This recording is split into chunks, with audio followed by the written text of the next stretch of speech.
So good evening, ma'am. Audible இருக்கா?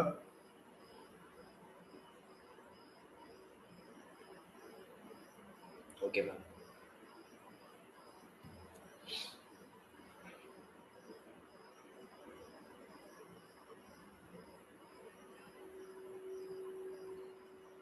So இன்னைக்கு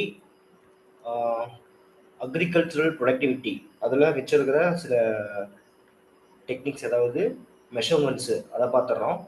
next வந்து ரீஜனல் வைஸாக இந்தியாவில் எப்படி வந்து வேரியஸ் ஆகுது அப்படின்னு சொல்றது பார்த்துடுறோம். அப்புறம் agriculture system of the world, இந்த விட்லஸியோட 13 கிளாசிஃபிகேஷன் இருக்குல்ல, ஸோ அதையும் பார்த்துட்டு ப்ரீவியஸ் கொஸ்டின் வந்து நம்ம இது வரைக்கும் பார்த்ததுலேருந்து எப்படி கேட்டிருக்காங்க அப்படின்றத ஒரு அனாலிசிஸ் பண்ணிடுவோம். ஸோ இது வரைக்கும் பார்த்ததுல, நேற்று பார்த்ததுல ஏதாச்சும் உங்களுக்கு டவுட்ஸ் இருக்கா? கால்குலேஷன்ஸ் அந்த மாதிரி விஷயத்துல?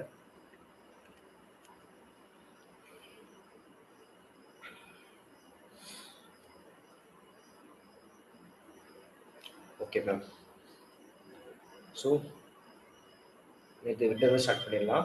நேற்று வந்து நம்ம கெண்டலோட விஷயம் பார்த்துட்டோம், மெஷர்மெண்ட் பார்த்துட்டோம். அது கெண்டல் வந்து எப்படி வந்து அதை மெஷர் பண்ணுறாரு அப்படின்னு சொல்லிட்டு.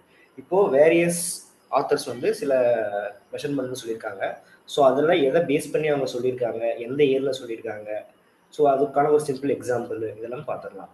இப்போ வந்து இன்புட் அவுட்புட் ரேஷியோ அப்படின்றது வந்து குஷ்ரோ அப்படிங்கிறது வந்து 1964 வந்து சொல்லியிருக்காரு. இவரோட ஃபோக்கஸ் வந்து எப்படி இருக்கு அப்படின்னா, நம்ம ஒரு செலவு பண்றோம், அதுக்கு ஒரு வருமானம் கிடைக்குதுல்ல, அதை பொறுத்து இவர் வந்து ஒரு அக்ரிகல்ச்சர் ப்ரொடக்டிவிட்டி வந்து எப்படி இருக்கும் அப்படின்றது சொல்லியிருக்காரு. இவர் என்ன சொல்றாருன்னா, இது அக்ரிகல்ச்சர் ப்ரொடக்டிவிட்டி அப்படிங்கிறது ஒரு பிஸ்னஸ் மாதிரி. டோட்டல் வேல்யூ வந்து அவுட்புட்டையும் இன்புட்டையும் வந்து கம்பேர் பண்ணி ஒரு அனாலிசிஸ் பண்ணுவார். ஃபார் எக்ஸாம்பிள் வந்து இப்போ ஒரு விவசாயி வந்து ஒரு 100 ரூபாய் செலவு பண்ணி அவருக்கு 150 ரூபாய் கிடைக்குது. அப்போ ரேஷியோ வந்து 1:5, அதாவது 100 ரூபாய் செலவு பண்ணும்போது 50 ரூபா அவருக்கு வந்து லாபம் கிடைக்குது.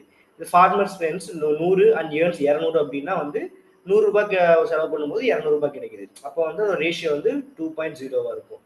ஸோ இதுதான் வந்து இது ரெண்டையும் வச்சு கம்பேர் பண்ணி எந்த ஃபார்மர் வந்து அதிகமான வந்து ஒரு ப்ரொடக்டிவிட்டி வந்து ஏர்ன் பண்றாங்க அப்படின்னு ஒரு மெஷர் பண்றதுதான் வந்து குஷ்ரோவோட இன்புட் அவுட்புட் ரேஷியோ.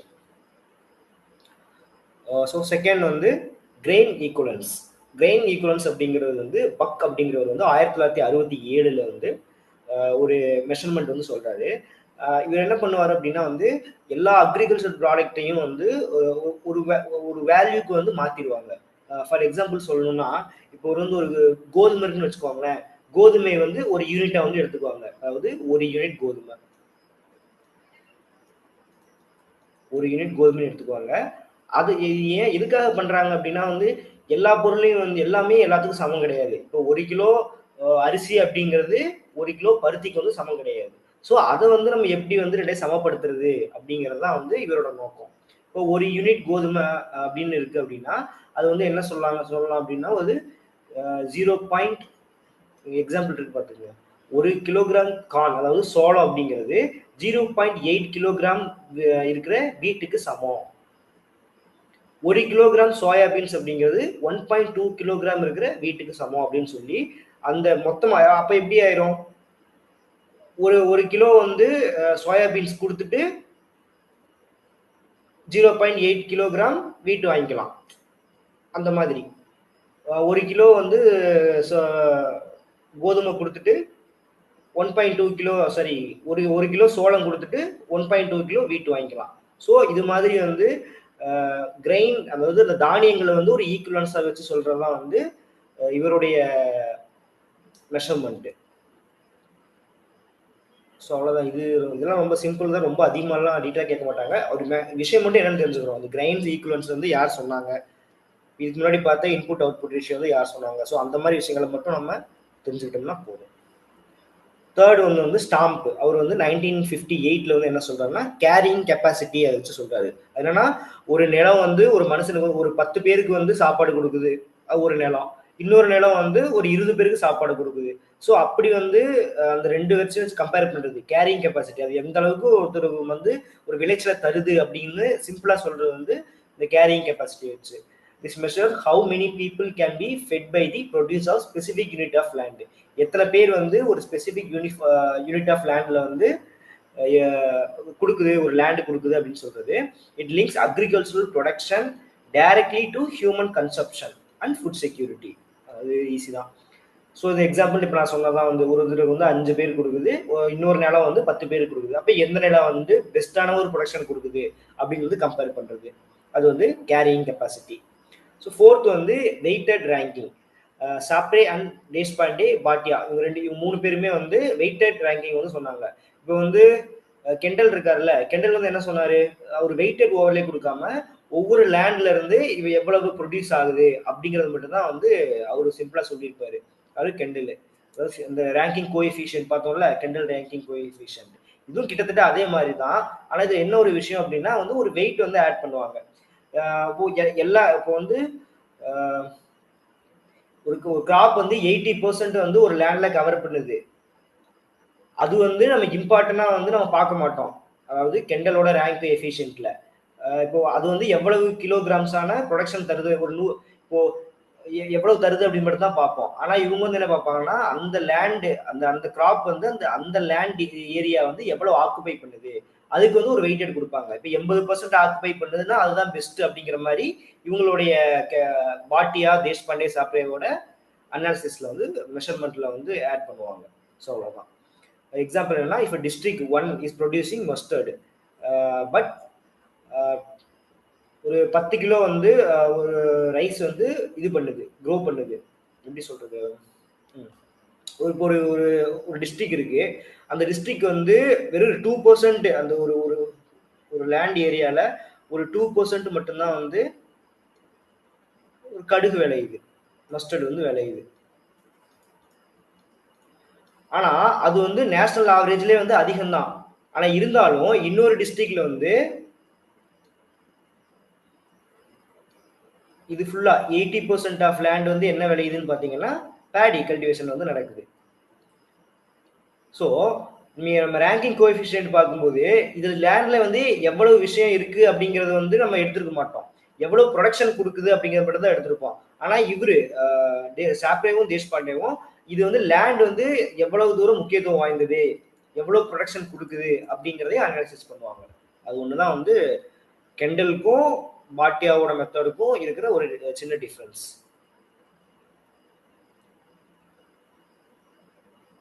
மானிட்டரி அவுட்டன் மஜித் ஹுசைன் 1976லயும் ஜபீர் சிங்ஸ் வந்து 1985லயும் வந்து இது சொன்னாங்க. இது என்ன ஃபோக்கஸ் பண்றாங்க அப்படின்னா, assessing productivity based on the market value or net income per hectare. Market வேல்யூக்கு ஏற்ற மாதிரி எப்படி வந்து ப்ரொடக்ஷன் பண்றது, இது வந்து ஃபுல்லா வந்து ஒரு என்டையரா மணி பேஸ்டு. இவருடைய டெக்னிக் மெஷர்மெண்ட் வந்து ஃபுல்லா money based. It calculate the gross or net income generated per unit land. ஒரு லேண்ட்ல இருந்து எவ்வளவு தூரம் வந்து நமக்கு வருமானம் வந்திருக்கு அதை வச்சு கம்பேர் பண்றது வந்து இவரோட டெக்னிக். யாரு, ஹுசைன் அண்ட் ஜஸ்பீர் சிங்கோட மானிட்டரி அவுட்டர்ன் அப்படிங்கிற ஒரு measurement. High value cash crops with food graphs.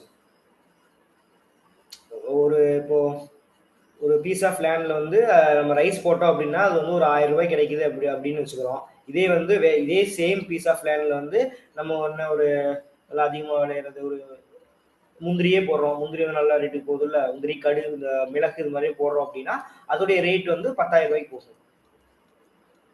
So அதான் லேண்ட் என்ன இதாக இருந்தாலும் வந்து அதுல இருந்து கிடைக்கிற ப்ரொடக்ஷன் வேல்யூ வச்சு ஒரு மெஷர்மெண்ட் பண்றது வந்து மானிட்டரி அவுட்டர். இது சொன்னவங்க வந்து ஹுசைன். இதுதான் முக்கியம், அந்த மானிட்டரி அவுட்டர்ன் அப்படிங்கிற டெக்னிக்கு. அதை சொன்னவங்க யாரு, அதே மாதிரி ஒவ்வொரு டெக்னிக்கும் வெயிட்டட் ரேங்கிங்னா அது சொன்னது யாரு, இது மட்டும் வந்து நீங்க இம்பார்ட்டன்டா பாத்துக்கோங்க. இதுல இருந்து சம்ஸ் எல்லாம் வந்து கேட்க மாட்டாங்க, இதெல்லாம் ரொம்ப சிம்பிளா முடிஞ்சிடும். ஸோ 6th வந்து என்னன்னா இண்டெக்ஸ் ஆஃப் ப்ரொடக்டிவிட்டி. அது வந்து யார் சொன்னாங்கன்னா NED சஃபி. இது வந்து எக்ஸாம்ல கேட்டிருக்காங்க, அதாவது இதுக்கான ஃபார்முலா கொடுத்து கேட்டிருப்பாங்க. நம்ம கொஸ்டின் பார்க்கும்போது அந்த ஃபார்முலா சேர்த்து பார்த்துப்போம். ஸோ NED வந்து 1964லயும் சஃபி வந்து 1972லயும் வந்து இந்த ஒரு மெஷர்மெண்ட்டும் சொல்லியிருப்பாங்க. இவங்க வந்து என்ன பண்ணுவாங்கன்னா வந்து நம்ம முதல்லயே பார்த்துருக்கோம், முதல்ல போன கிளாஸ் அதுக்கு முதல் கிளாஸ்லயே பார்த்தோம்ல, ஒரு ரீஜனலோட அந்த ஒரு பர்டிகுலர் லேண்ட் ஏரியா வந்து கம்பேர் பண்ணி பார்க்கறது. இந்தியா ஃபுல்லா வந்து இப்போ எவ்வளவு சராசரியான ஒரு பேடியோட கல்டிவேஷன் வந்து கிடைக்குது, ப்ரொடக்ஷன் வந்து கிடைக்குது, அதையும் ஒரு ரீஜனல் இப்போ சேலத்துல எவ்வளவு வந்து பேடியோட கல்டிவேஷன் கிடைக்குது அப்படிங்கிற ரெண்டையும் வந்து ஒரு கம்பேர் பண்ணி பார்க்கறதா வந்து இந்த இண்டெக்ஸ் ஆஃப் ப்ரொடக்டிவிட்டி மெஷர்மெண்ட். அதை சொன்னவங்க வந்து Enyedi and Shafi. This compares the yield of specific area to the average yield of the entire country of the region. அதுதான் வந்து இம்பார்ட்டன்ட். ஸோ இதுக்கு ஃபார்முலா இருக்கு, அந்த ஃபார்முலா பார்க்கும்போது உங்களுக்கு தெரிஞ்சிடும். இப்போ நேஷனல் ஆவரேஜ் வந்து 20 குவிண்டால் இருக்கு அப்படின்னா அந்த அந்த ஃபார்ம் வந்து 25 ப்ரொடியூஸ் பண்ணுது அப்படின்னா என்ன பண்ணுவோம், 25 டிவைட் பை 20, ஸோ இன்ட்டு 100 போடுவோமா. இப்போ வந்து எவ்வளோ வரும் பார்த்தோம்னா 125 வரும்.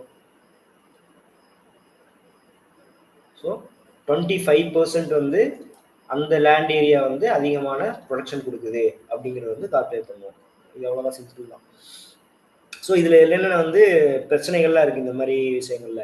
Scale inconsistency, a technique providing accurate result at a micro level. ஒரு சின்ன சின்ன வில்லேஜுக்கு இந்த டெக்னிக்லாம் யூஸ் பண்ணி நம்ம வந்து ஒரு கால்குலேஷன் பண்ணுறோம் அப்படின்னா அது வந்து கரெக்டாக வரும். அதே சமயம் இது வந்து ஃபுல் நம்ம ஒரு இந்தியா கண்ட்ரி ஃபுல்லாக அப்ளை பண்ணணும் அப்படின்னா வந்து அது வந்து கரெக்டாக இருக்காது. ஸோ அதுதான் வந்து ஸ்கேல் இன்கன்சிஸ்டன்சி சொல்கிறாங்க. ஒரு சின்ன வில்லேஜுக்குன்னா அது வந்து அது ஓகே. ஆனால் வந்து ஒரு பெரிய இது நேஷனல் ஸ்கேல் பண்ணுறோம் அப்படின்னா வந்து இது டேட்டா வந்து அக்யூரேட்டாக இருக்காது. So data complexity, calculating the input side of the ratio is difficult when attempting to quantity environmental.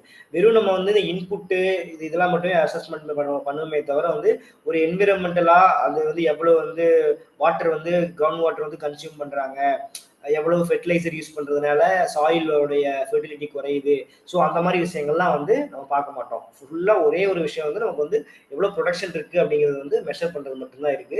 அதனால பிரச்சனைகளை மெஷர் பண்றதுக்கான ஒரு டூல் வந்து இந்த விஷயங்கள்ல வந்து கிடையாது. So price volatility, monetary assessment are often skewed by fluctuating market price which vary significantly across different regions and time frames. இப்போ முன்னாடி பார்த்தோம்ல, ஒரு பொருள் ஒரு நிலத்துல விளையிற அந்த பொருளுடைய மதிப்பை பொறுத்து இது பண்றாங்கன்னு. அது வந்து ஒவ்வொரு டைம் ஒவ்வொரு மாதிரி மாறலாம். இப்போ மழை காலம் வருது அப்படின்னா அப்போ வந்து தக்காளியோட விலை வந்து ரொம்ப இன்க்ரீஸ் ஆகலாம். இதே வந்து வேற டைம்ல வந்து தக்காளியோட வந்து குறையலாம். ஸோ அப்படி வந்து ஒரு ஒரு ப்ரைஸை வச்சு நம்ம கம்பேர் பண்றதுனால இந்த மாதிரி வந்து இன்ஃப்ளேஷன் ஆகும் போதெல்லாம் வந்து பிரச்சனைகள்லாம் வந்து ஏற்படுது. ஸோ அதுதான் வந்து இதுல இருக்கிற ஒரு 3 லிமிடேஷன்ஸ். ஸோ இந்த டெக்னிக்ஸ்ல ஏதாச்சும் டவுட் இருக்கா மேம்?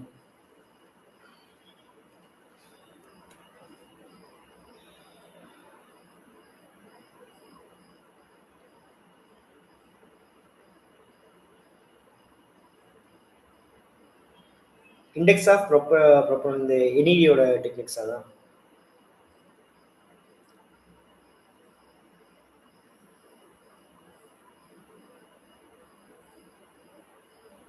என்இடியோட டெக்னிக்ஸ் வந்து என்னன்னா அதான் நேஷனல் ஆவரேஜ், நேஷனல் லெவல்ல அதோட ஆவரேஜ் எவ்வளவு இருக்கு. இப்போ இந்தியா ஃபுல்லா வந்து ஒரு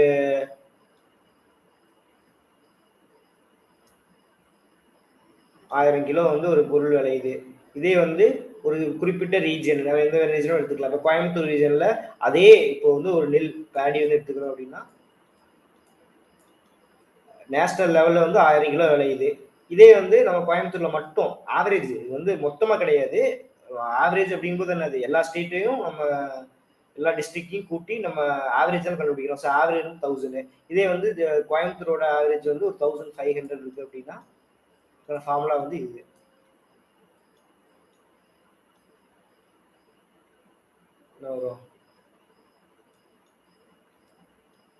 கிட்டத்தட்ட 150 50% வரும், 500 வரும். ஸோ 50% வந்து அதிகமா, ஸோ அந்த மாதிரி வரும். கால்குலேஷன் பார்த்துக்கணும். ஸோ இவ்வளோதான் மேம், வேற ஒன்றும் இல்லை. இது ரொம்ப ஈஸி தான்.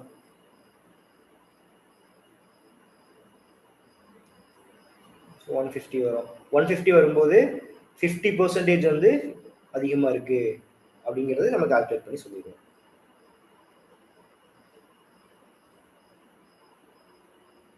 Okay ma'am.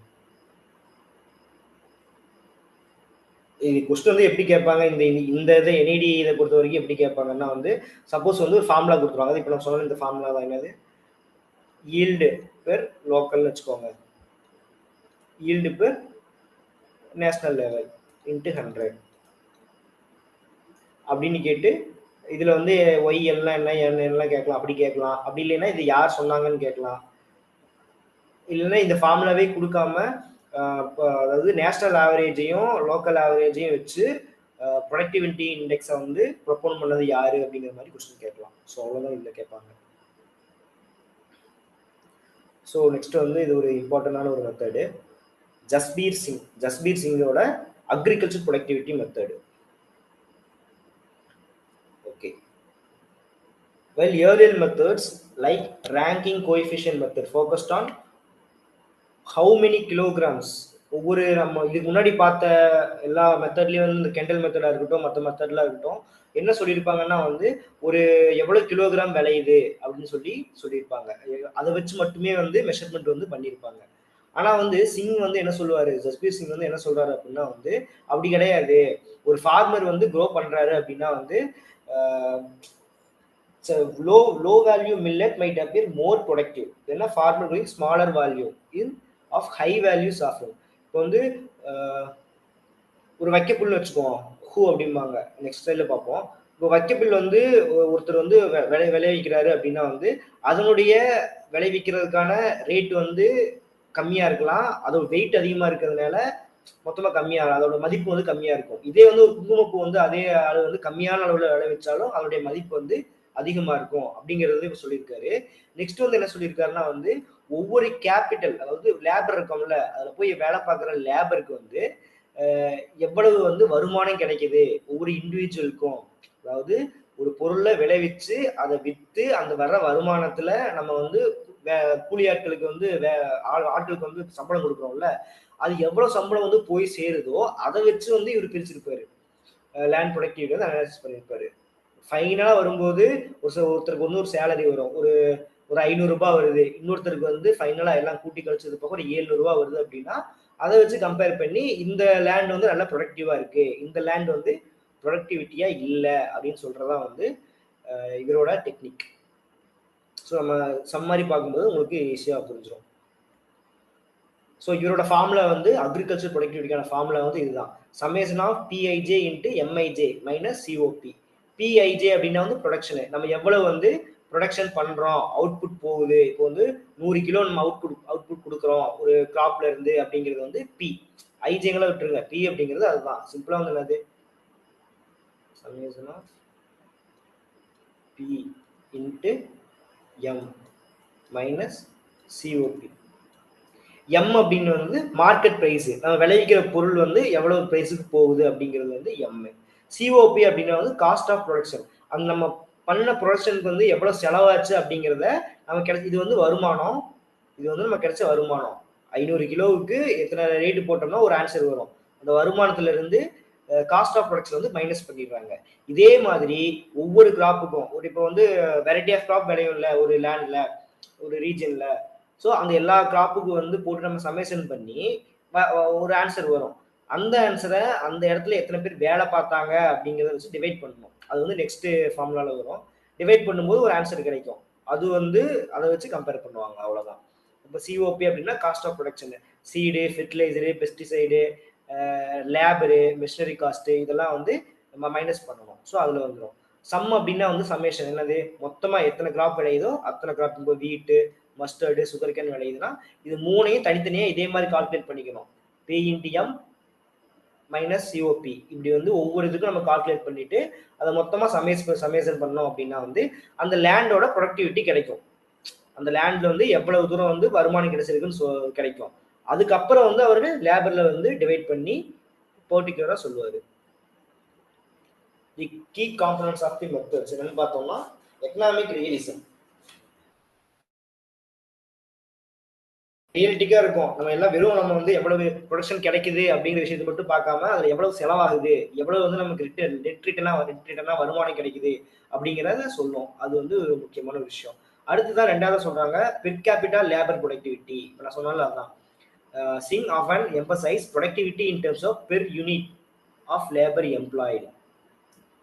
லேபர் இன்டென்சிவ் ஃபார்மிங்கா இருந்துச்சு அப்படின்னா அவங்களுக்கு வந்து அதிகமான செலவு வந்து போகும். அவங்களுடைய ப்ரொடக்டிவிட்டி வந்து கம்மியாக இருக்கும். இதே மெக்கனைஸ்டு ஃபார்மிங்காக இருந்துச்சு அப்படின்னா வந்து ப்ரொடக்டிவிட்டி வந்து ஹையாக இருக்கும் அப்படின்றத சொல்லுவாங்க. ஒரு எக்ஸாம்பிள் எடுத்துக்கலாம். என்ன எக்ஸாம்பிள்? இப்போ கீழே இருக்கிற 3 காப்பி எடுத்துக்கலாம். வீட்டு, மஸ்டர்டு, சுகர் கேனு. இப்போ வீட் வந்து எவ்வளோ கிடைக்குதுன்னா ப்ரொடக்ஷன் வந்து ஒரு 100 கிலோ கிடைக்குது. அதோட மார்க்கெட் வேல்யூ வந்து 50 ரூபாய்க்கு போகுது.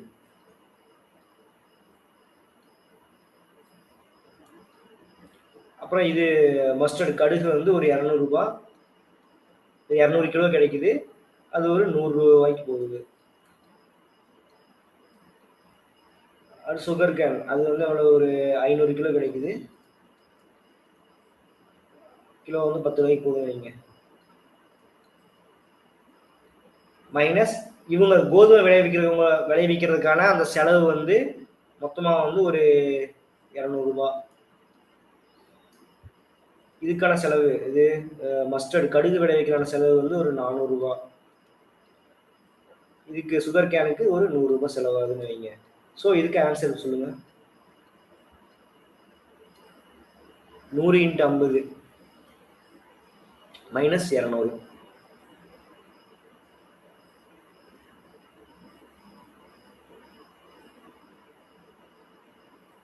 ஓகே, 4800.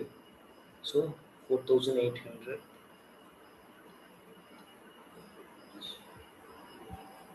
மஸ்டர்டுக்கு 1600.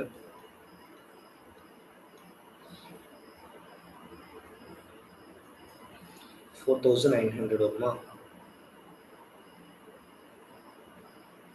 ஓகே, ஸோ ஃபுல்லாக ஆட் பண்ணும்போது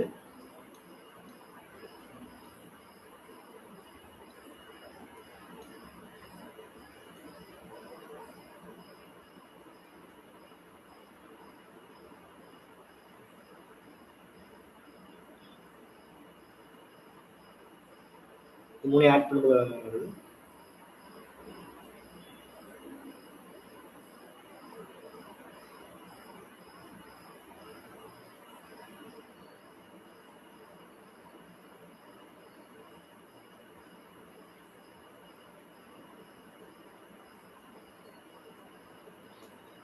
இல்லை ஒரு 11,300 வரும்னு நினைக்கிறேன். 11,000.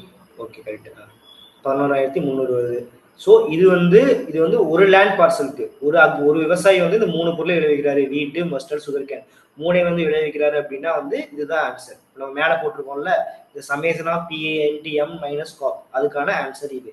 இப்போ வந்து இதே மாதிரி இன்னொரு லேண்ட் ஏரியாவுக்கும் வந்து போட்டு பார்க்கணும். சப்போஸ் வந்து அந்த லேண்ட் ஏரியாவுக்கு வந்து ஒரு 15,000 ரூபாய் வந்து இதே மாதிரி இன்கம் கிடைச்சிருக்கு. இதுக்கு வந்து ஒரு 12,000 போட்டுக்கலாம் ரவுண்டா. இதுக்கு ஒரு 12,000 கிடைச்சிருக்கு. இன்னொரு லேண்டுக்கு வந்து ஒரு 15,000 ரூபாய் கிடைச்சிருக்கு. இங்க வந்து ஒரு 4 பீப்புள் வந்து வேலை செய்யறாங்க அப்படின்னு வச்சுக்குவோம். இங்க வந்து ஒரு 6 பீப்புள் வந்து வேலை செய்யறாங்கன்னு வச்சுக்குவோம். நம்ம டிவைட் பண்ணும்போது ஒரு வேலை கிடைக்கும்ல. இதுக்கு வந்து என்னது 3000 கிடைக்கும். இதுக்கு வந்து 2500 கிடைக்குமா? நியர்லி 2500 வச்சுக்குவோம். என்னதான் வந்து இங்க வந்து இன்கம் வந்து அதிகமா கிடைச்சிருந்தாலும் இங்க லேபரோட இது வந்து அதிகம். அப்போ வந்து ஒவ்வொரு லேபருக்கு வந்து 2500 தான் கிடைக்குது. அதே சமயம் இங்க வந்து இன்கம் கம்மியா இருந்தாலும் லேபரும் கம்மி. ஸோ அதனால வந்து இன்கம் வந்து ஒவ்வொரு லேபருக்கு வந்து அதிகமாக கிடைக்குது. இந்த இதை வச்சு இது வந்து இது வந்து பின்னு வச்சுக்கிட்டோம் அப்படின்னா ஏ அப்படிங்கிற ஒரு லேண்ட் பார்சல் வந்து அதிக ப்ரொடக்டிவிட்டி இருக்கு. அதாவது இங்க 3000 rupees ஒவ்வொருத்தருக்கும் கிடைக்குது, இங்க 2500 தான் கிடைக்குது அப்படின்னு சொல்றதான் வந்து இவரோட ஜஸ்பீர் சிங் அவரோட டெக்னிக். ஸோ இதுல வந்து என்னென்ன அட்வான்டேஜஸ் இருக்கு? இது வந்து ஒரு நம்ம வெறும் நம்ம இன்புட்டு அவுட்புட் மட்டும் கணக்கிடாம எவ்வளவு வந்து ஒரு செலவு எல்லாத்தையுமே கணக்கிடுறோம். இதை ஸ்டாண்டர்ட் ஆஃப் லிவிங் எப்படி வாழ்க்கை போகுதோ எல்லாத்துக்கும் கரெக்டா போகுதோ அதே மாதிரி வந்து சொல்லியிருப்பாங்க. இதை வச்சுதான் வந்து better food, education and technology இதெல்லாம் வந்து நம்ம கால்குலேட் பண்ண முடியும். So comparative accuracy it allows to for a fair comparison between different types of crops. எல்லா கிராப்ஸும் கம்பேர் பண்ண முடியும். ஏன்னா வந்து நம்ம தனித்தனியாக தானே ஒவ்வொருத்துக்கும் நம்ம போடுறோம். ஒவ்வொன்றும் தனித்தனியான கிராப்புக்கு எவ்வளோ செலவாகுது அப்படிங்கிறத நமக்கு பொதுவாக நம்ம பொதுவாக சொல்ல, மொத்தமாக இந்த இடத்துல இருந்து இவ்வளோ கிடைக்குதுன்னு சொல்ல, நம்ம கரெக்டான கால்குலேஷன் போட்டு நம்ம சொல்கிறோம். ஸோ அதனால வந்து கம்பேரிட்டிவ் அக்யூரசி வந்து கரெக்டாக கிடைக்கும். அதே மாதிரி இன்புட் எஃபிஷியன்சியும் நம்ம வந்து இதில் இன்க்ளூட் பண்ணிடுறோம். எவ்வளோ செலவு பண்ணுறோம், எவ்வளவு லேண்டுக்கு எவ்வளவு டென்யூர் கொடுக்கும், டென்யூரு எல்லாமே எல்லாமே வந்து இதில் நம்ம இன்புட்டாக கொடுத்துட்றோம். ஸோ அதனால வந்து இதெல்லாம் வந்து ஒரு அட்வான்டேஜஸாக வந்து இருக்கு. ஸோ இதில் வந்து என்னென்ன பிரச்சனைகள் இருக்கு? ஃபர்ஸ்ட் வந்து ப்ரைஸ் வாலட்டிலிட்டி தான். முதல்ல சொன்ன மாதிரி மார்க்கெட் ப்ரைஸ் வந்து மாறிக்கிட்டே இருக்கும். இப்போ முதல்ல சொன்ன மாதிரி இப்போ தக்காளி தான் எடுத்துக்கிறோம்னு வைங்களேன். இப்போ தக்காளியோட விலை வந்து அதிகமாக இருக்கு. அதிகமாக இருக்கும்போது வருமானம் வந்து அதிகமாக வருது. அதனால வந்து அந்த லேண்ட் பார்சலை வந்து நல்ல ப்ரொடக்டிவான ஒரு லேண்ட் பார்சல் அப்படின்னு சொல்லியிருக்கோம். இதே வந்து ஏன்னா இது ஃபுல்லாக வந்து வருமானத்தை வச்சு தானே சொல்லுது. வருமானத்தையும் ஆள்கூலியையும் மைனஸ் பண்ணிட்டு தானே சொல்லுது. ஆனால் இதே வந்து தக்காளி விலை வந்து ரொம்ப கம்மியாக போச்சு, கிலோ 10 ரூபாய்க்கு விற்கிது அப்படின்னா வந்து அப்போ வந்து நமக்கு கிடைக்கிற ஆன்சர் வந்து கம்மியாயிரும். அதாவது ப்ரொடக்டிவிட்டி கம்மியாயிரும். அப்போ நம்ம பொத்தம்போதும் என்ன சொல்லிடுவோம், அதிகமாக விலை வரும்போது அந்த லேண்ட் பார்சல் வந்து குட்டு, கம்மியான விலை வரும்போது அந்த லேண்ட் பார்சல் வந்து பேடு அப்படின்னு சொல்லி தப்பான ஒரு புரிதலுக்கு வந்துடுவோம். ஸோ அது வந்து ஒரு விஷயம். ப்ரைஸ் வாலட்டிலிட்டி ஒரு ரீசன். அடுத்து data intensity. It is much harder to collect accurate data on cost of production. அதான் நம்ம எவ்வளவு செலவு பண்ணுறோம் அப்படிங்கிற அது வந்து கரெக்டாக வந்து இண்டிவிஜுவல் கிடைக்காது. ஏன்னா நம்ம வந்து ஒரு ஃபுல்லாக ஒரு ஃபார்மர் எவ்வளோ வேணால் செலவு பண்ணலாம், அதை வந்து நம்ம கரெக்டாக வந்து கால்குலேட் பண்ண முடியாது. ஏன்னா நம்ம கம்பேர் பண்ணுறோம். ஒரு ஃபார்மர் சொல்கிற மாதிரி இன்னொரு ஃபார்மரும் வந்து கரெக்டான விஷயத்தை வந்து கால்குலேட் பண்ணி வச்சிருக்க மாட்டாங்க. நம்ம அந்த டேட்டாவை வாங்கி நம்ம பண்ணும்போது இது வந்து நம்ம எது கொடுக்குறோம், நிலத்தோட எஃபிஷியன்சி அதாவது ப்ரொடக்டிவிட்டி எப்படி இருக்குன்னு பார்க்கறது கொடுக்குறோம். ஸோ வந்து ஆன்சர் வந்து தப்பாக வர்றதுக்கு சான்ஸ் வந்து அதிகமாக இருக்குது. இன்ஃப்ளேஷன். இப்போ வந்து பணவீக்கம். இப்போ வந்து 100 ரூபாய் 1990ல் 100 ரூபா அப்படிங்கிறது இப்போ இருக்கிற 100 ரூபாய்க்கு வந்து சமம் கிடையாது. ஸோ வந்து இதெல்லாம் வந்து இதில் இருக்கிற சில லிமிடேஷன்ஸ்.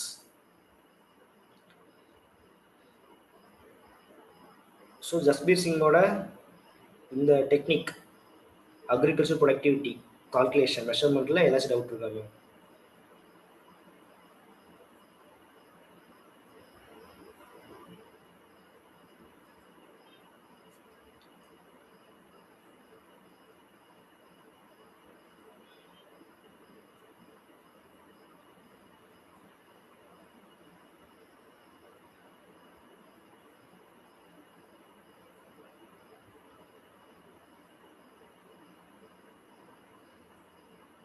ஸோ நெக்ஸ்ட் இதுக்கு போகலாமா?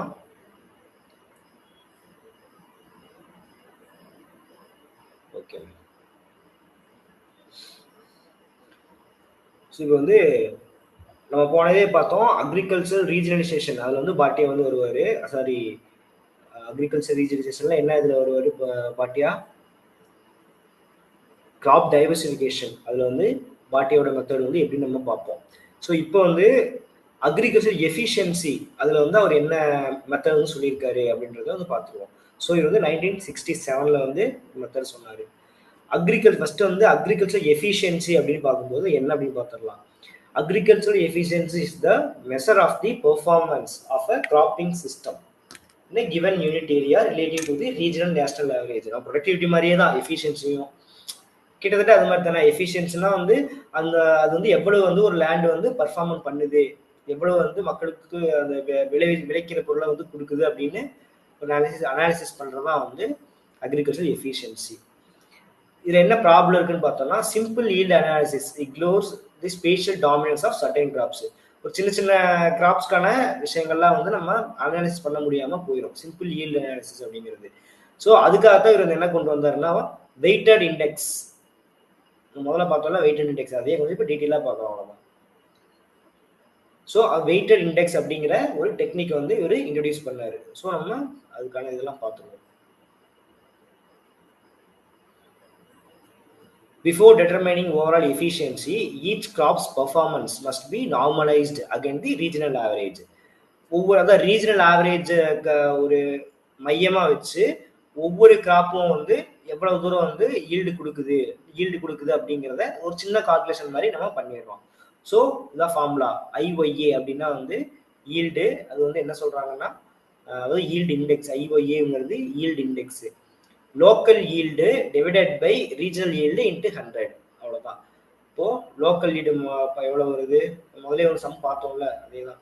லோக்கல் ஈல்டு வந்து கிட்டத்தட்ட ஒரு 1000 வருது. ரீஜனல் ஈல்டு, ரீஜனலாக எந்த இதுன்னு எடுத்துக்கலாம். தமிழ்நாட்டுக்கு எடுக்கிறோம் அப்படின்னா ஒரு தமிழ்நாட்டுக்கு வந்து ஒரு 500 வருது அப்படின்னு வச்சுக்கோங்க. இப்போ தமிழ்நாடு ஃபுல்லாக வந்து ஆவரேஜ் 500, ஆனாலும் குறிப்பிட்ட ரீஜனில் மட்டும் அதோட ப்ரொடக்டிவிட்டி வந்து அதிகமாக இருக்குது. 1000 கிலோகிராம் கிடைக்குது. இன்ட்டு 100 போடும்போது கிட்டத்தட்ட என்ன வரும், 200 வரும். ஸோ இது எப்படி இன்டர்பிரேட் பண்ணுறது அப்படின்னா, அந்த ஈல்டு இண்டெக்ஸ் வந்து 100க்கு மேலே போச்சு அப்படின்னா அந்த லேண்ட் வந்து நல்லா பர்ஃபார்ம் பண்ணுது. 100க்கு கீழே வந்துருச்சு அப்படின்னா வந்து பர்ஃபார்மன்ஸ் வந்து கம்மியாக இருக்குது. ஸோ இப்போ வந்து இந்த கால்குலேஷன் வந்து 200 அப்படிங்கும்போது இதோட பர்ஃபார்மன்ஸ் வந்து டபுள் மடங்காக இருக்குது. அதாவது நேஷனல் ஆவரேஜ் கம்பேர் பண்ணும்போது டபுள் மடங்காக இருக்குது. ஸோ இதுதான் வந்து ஃபர்ஸ்ட் ஸ்டெப் 1 வந்து ஃபர்ஸ்ட் வந்து ஈல்டு இண்டெக்ஸ் வந்து நம்ம கால்குலேட் பண்ணிடுறோம். ஸோ செகண்ட் என்ன பண்ணுறோம் அப்படின்னா, ஒவ்வொரு அந்த ஈல்டு எவ்வளவு ஈல்டு கிடைக்குது, அந்த ஈல்டு இண்டெக்ஸ் இந்த எஃபிஷியன்சி வந்து கால்குலேட் பண்றோம். அதுக்கு வந்து என்னன்னா, இந்த ஈல்டு இண்டெக்ஸ் வந்து எவ்வளவு கிடைக்குது, percentage of total crop land வந்து அங்க எவ்வளவு இருக்குது, சி அப்படிங்கிறது கிராப் லேண்ட் வந்து அங்க எவ்வளவு இருக்கு அப்படி வந்து சொல்லுது. அதை வந்து இல்ல நீங்க கால்குலேஷன் வந்து இது அப்படிலாம் கிடையாது, ரொம்ப ஈஸியான கால்குலேஷன் தான். பார்க்கதான் ஃபார்முலா பார்க்கும்போது தான் உங்களுக்கு ரொம்ப பெருசா இருக்கு. இது ரொம்ப சிம்பிள் தான். உங்களுக்கு நம்ம இது அப்ளை பண்ணும்போது உங்களுக்கு புரியும்.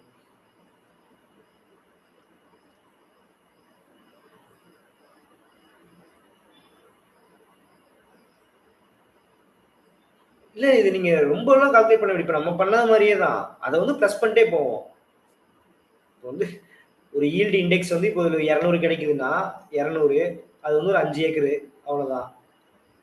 பிளஸ் இது இப்போ ஒரு 100 இன்ட்டு ஒரு 5 ஏக்கரு பிளஸ் இது வந்து ஒரு 200 இன்ட்டு 10 ஏக்கர் கிடைக்குதுன்னு வைங்க. அவ்வளவுதான். இது கால்குலேட் பண்றதுக்கு எவ்வளவு நேரம் இருக்குது.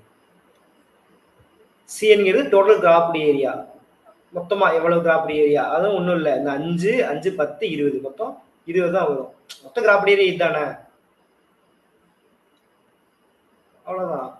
இது ரொம்ப எல்லாம் கஷ்டம் கிடையாது.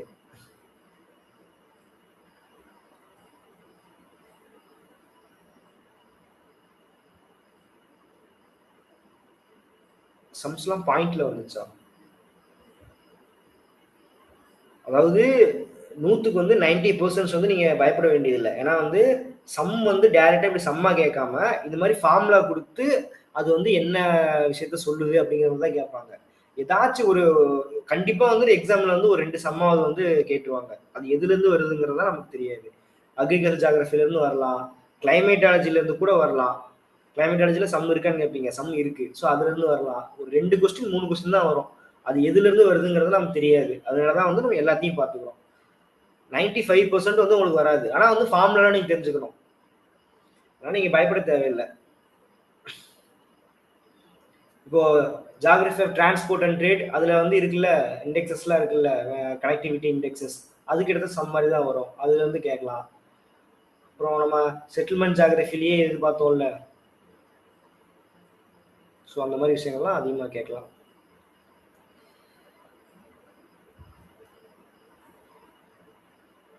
அந்த டினாமினேட்டர்ல வந்து என்ன இருக்குன்னா சிஏ, இந்த சிஏ சிபி சிஎன் போட்டோம்ல, அதுதான் 5 5 10, அது ஃபுல்லா கூட்டி ஒரு ஆன்சர் வரும். அதை மட்டும் எல்லாம் கூட்டிட்டோம்னா ஆன்சர் முடிஞ்சுச்சு. 1000 பிளஸ் 500 பிளஸ் 2000, 3500 டிவைடட் பை 20 இது போட்ட ஒரு ஆன்சர் வரும்ல, அதுதான் வந்து எஃபிஷியன்சி இண்டெக்ஸ்.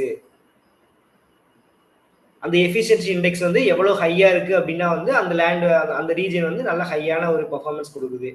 அந்த இது வந்து கம்மியா இருக்கு அப்படின்னா வேல்யூ வந்து பெர்ஃபார்மன்ஸ் வந்து கம்மியா இருக்கு அப்படின்றதான் வந்து பாட்டியாவோட இந்த டெக்னிக். ஆக்சுவலா வந்து இந்த ஃபார்முலால இருந்து கொஸ்டின் வந்து உங்களுக்கு கேட்டிருக்காங்க. இதே இது நீங்க ஃபுல்லா இந்த மாதிரி உங்களுக்கு பெரிய ஃபார்முலாவை கொடுக்காம ஈஸியா வந்து இப்படி இப்படி கொடுத்துடலாம். Summation of yn into cn divided by cn. இந்த மாதிரி கூட இதோட ஃபார்முலா தானே, இதே ஃபார்முலா தான் இங்கே சின்னதா மொத்தமாக ஃபுல்லாக சம்மேஷனை வெளியே எடுத்து போட்டுறோம். ஸோ இந்த மாதிரி உங்களுக்கு ஃபார்முலா கொடுத்தா ஈஸியாக, ஆனால் கால்குலேஷன் எல்லாமே வந்து ஒரே மாதிரி கால்குலேஷன் தான். ஸோ ஃபார்முலாவை பார்த்தோம்னா பயப்பட தேவையில்லை. ஸோ கீ ஜாகிரபிக் இம்ப்ளிகேஷன்ஸ், இதை வச்சு நம்ம என்னென்ன இம்ப்ளிகேஷன் வந்து பண்ணலாம். இப்போ crop occupies 80% of a district land, its yields has a massive impact on the efficiency index. If a crop occupies only 2%, its impact is minimal, even if it is yield index extremely high. இப்போ ஒரு land area, இப்போ 2% land area மட்டும்தான் வந்து ஒரு விவசாயம் பண்ணியிருக்கோம், அது வந்து மேபி வேர்ல்டு நம்ம இந்தியாவோட இதை கம்பேர் நேஷனல் ஆவரேஜ் கம்பேர் பண்ணும்போது இது அதிகமாக இருக்கலாம், அந்த 2%லேயே வந்து அதிகமாக வந்திருக்கலாம். ஆனால் வந்து இந்த 80% விட்டுறக்கூடாது.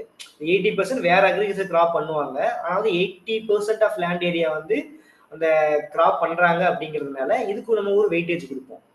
ஸோ அதனால தான் வந்து வெயிட்டேஜ் லாஜிக் வந்து இதில் வந்து நல்லா இருக்கும், அதில் அதிகமாக விட்டுற மாட்டோம். இப்போ வந்து சொல்றோம்ல, குங்குமப்பூ 2% விளையுது, அதோட ப்ரொடக்டிவிட்டி அதிகமா இருக்கு அப்படின்னா வந்து நம்ம அதை என்ன சொல்லிடக்கூடாது, குங்குமப்பூ விளையிற ரீஜன் அப்படின்னு சொல்லிடக்கூடாது. 80% ஆஃப் லேண்ட்ல வந்து அது என்ன கரும்பு தான் பயிரிடுறாங்க அப்படின்னா அது வந்து கரும்பு தான் பயிரிடுறாங்க அப்படிங்கிறதுக்கு ஒரு வெயிட்டேஜ் கொடுக்குறோம். அதுதான் வந்து வெயிட்டேஜ் லாஜிக். ஸ்பேஷியல் அனாலிசிஸ் என்னது, அதிகமான இ வேல்யூ வந்துச்சுன்னா ஹை அக்ரிகல்ச்சரல் எஃபிஷியன்சி இருக்குன்னு அர்த்தம். correlating with better irrigation, soil fertility and technological adaptation, seeds and fertilizer. அது வந்து ஹை எஃபிஷியன்சி இருக்குன்னா அதில் வந்து என்னென்ன பிரச்சனை கூட இருக்கலாம், அது மாதிரி இரிகேஷன் பிரச்சனை, அப்புறம் சாயில் ஃபெர்டிலிட்டி, ஃபெர்டிலைசர், இந்த பிரச்சனைகள்லாம் வரலாம். ஸோ தேர்ட் வந்து டீலினேஷன் ஆஃப் ரீஜியன்ஸ்.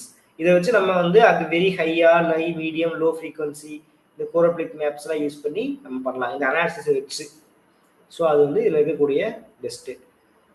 இல்லை அட்வான்டேஜஸ் வந்து என்னென்னு பார்த்தோம்னா வந்து கிராப்பிங் பேட்டர்ன், வெறும் நம்ம வெறும் ஈல்டை மட்டும் சொல்லாமல் ஒவ்வொரு கிராப்பும் எவ்வளவு வருது, அது வந்து எவ்வளோ லேண்ட் ஏரியாவில் வந்து ஆக்குப்பை ஆயிருக்கு அப்படின்னு வந்து ஒரு கிராப்பிங் பேட்டர்னை வந்து இது மூலமாக சொல்கிறோம். இது மூலமாக ஸ்டாண்டர்டைஸ் ஒரு ஸ்கோர் வந்து நம்ம பண்ணுறோம், மல்டி கிராப் கம்பேரிசன் பண்ணுறதுக்கு யூஸ் ஆகுது அந்த ஸ்டாண்டர்டைஸான ஒரு ஸ்கோரு. ரிலேட்டிவ் இதுலேருந்து லிமிடேஷன்ஸ் என்ன அப்படின்னு பார்த்தோம் அப்படின்னா வந்து regional average is very low. A unit might appear efficient despite having poor absolute productivity. அந்த நேஷனல் ஆவரேஜ் விட என்னதான் கொஞ்சம் அதிகமாக இருக்கு அப்படிங்கிறதுக்காக நம்ம என்ன சொல்லிடுவோம் அப்படின்னா வந்து அந்த லேண்ட் வந்து நல்ல எஃபிஷியன்ஸான லேண்டு அப்படின்னு சொல்லிடுவோம். ஆனால் அப்படி கிடையாது அப்படிங்கிறது ஒரு விஷயம். நம்ம கம்பேர் பண்ணும்போது வந்து நம்ம இந்தியா லெவலில் கம்பேர் பண்ணும்போது அது ஓகேவா இருக்கும். இப்போ இந்தியாவில் வந்து ஆவரேஜ் வந்து 100 கிலோ கிடைக்குது, ஆனால் வந்து நம்ம அந்த அனாலிசிஸ் பண்ணுற ஒரு பர்டிகுலர் லேண்டில் வந்து ஒரு 150 கிலோ கிடைக்குது அப்படின்னா இந்தியாவை கம்பேர் பண்ணும்போது இது பெஸ்ட்டு. இதே வேர்ல்டு லெவலில் நம்ம கம்பேர் பண்ணும்போது வேர்ல்டில் வந்து 200 கிடைக்கும், இங்கே 150 தான் கிடைக்கும் அப்படிங்கிறப்ப இது ப்ராப்ளம். ஸோ அந்த மாதிரி நம்ம ரீசனுக்கு மட்டும் கால்குலேட் பண்ணுறதுனால இது ஒரு சின்ன பிரச்சனை. It does not account for the cost of input. இது வந்து நம்ம எவ்வளோ செலவு பண்ணுறோம் அப்படிங்கிறத வந்து கணக்கு எடுத்துக்காது. ஆனால் வந்து நம்ம முன்னாடி பார்த்த இந்த மெத்தட் யாருது, ஜஸ்பீர் சிங்கோடது வந்து எவ்வளோ செலவு பண்ணுறோம் அப்படிங்கிறது வந்து எடுத்துக்கும். ஸோ அது ஒரு இம்பார்ட்டண்ட்டு. ஜஸ்பீர் சிங் கொஞ்சம் இம்பார்ட்டண்ட்டு, அந்த ஃபார்முலாவும் இம்பார்ட்டண்ட்டு, அது கான்செப்டும் இம்பார்ட்டண்ட்டு. இது அவ்வளோதான், சிம்பிள். ஸோ இதில் ஏதாச்சும் டவுட் இருக்கா ma'am? Bhatia method of agricultural efficiency. Okay ma'am. So next, regional variation in agricultural productivity.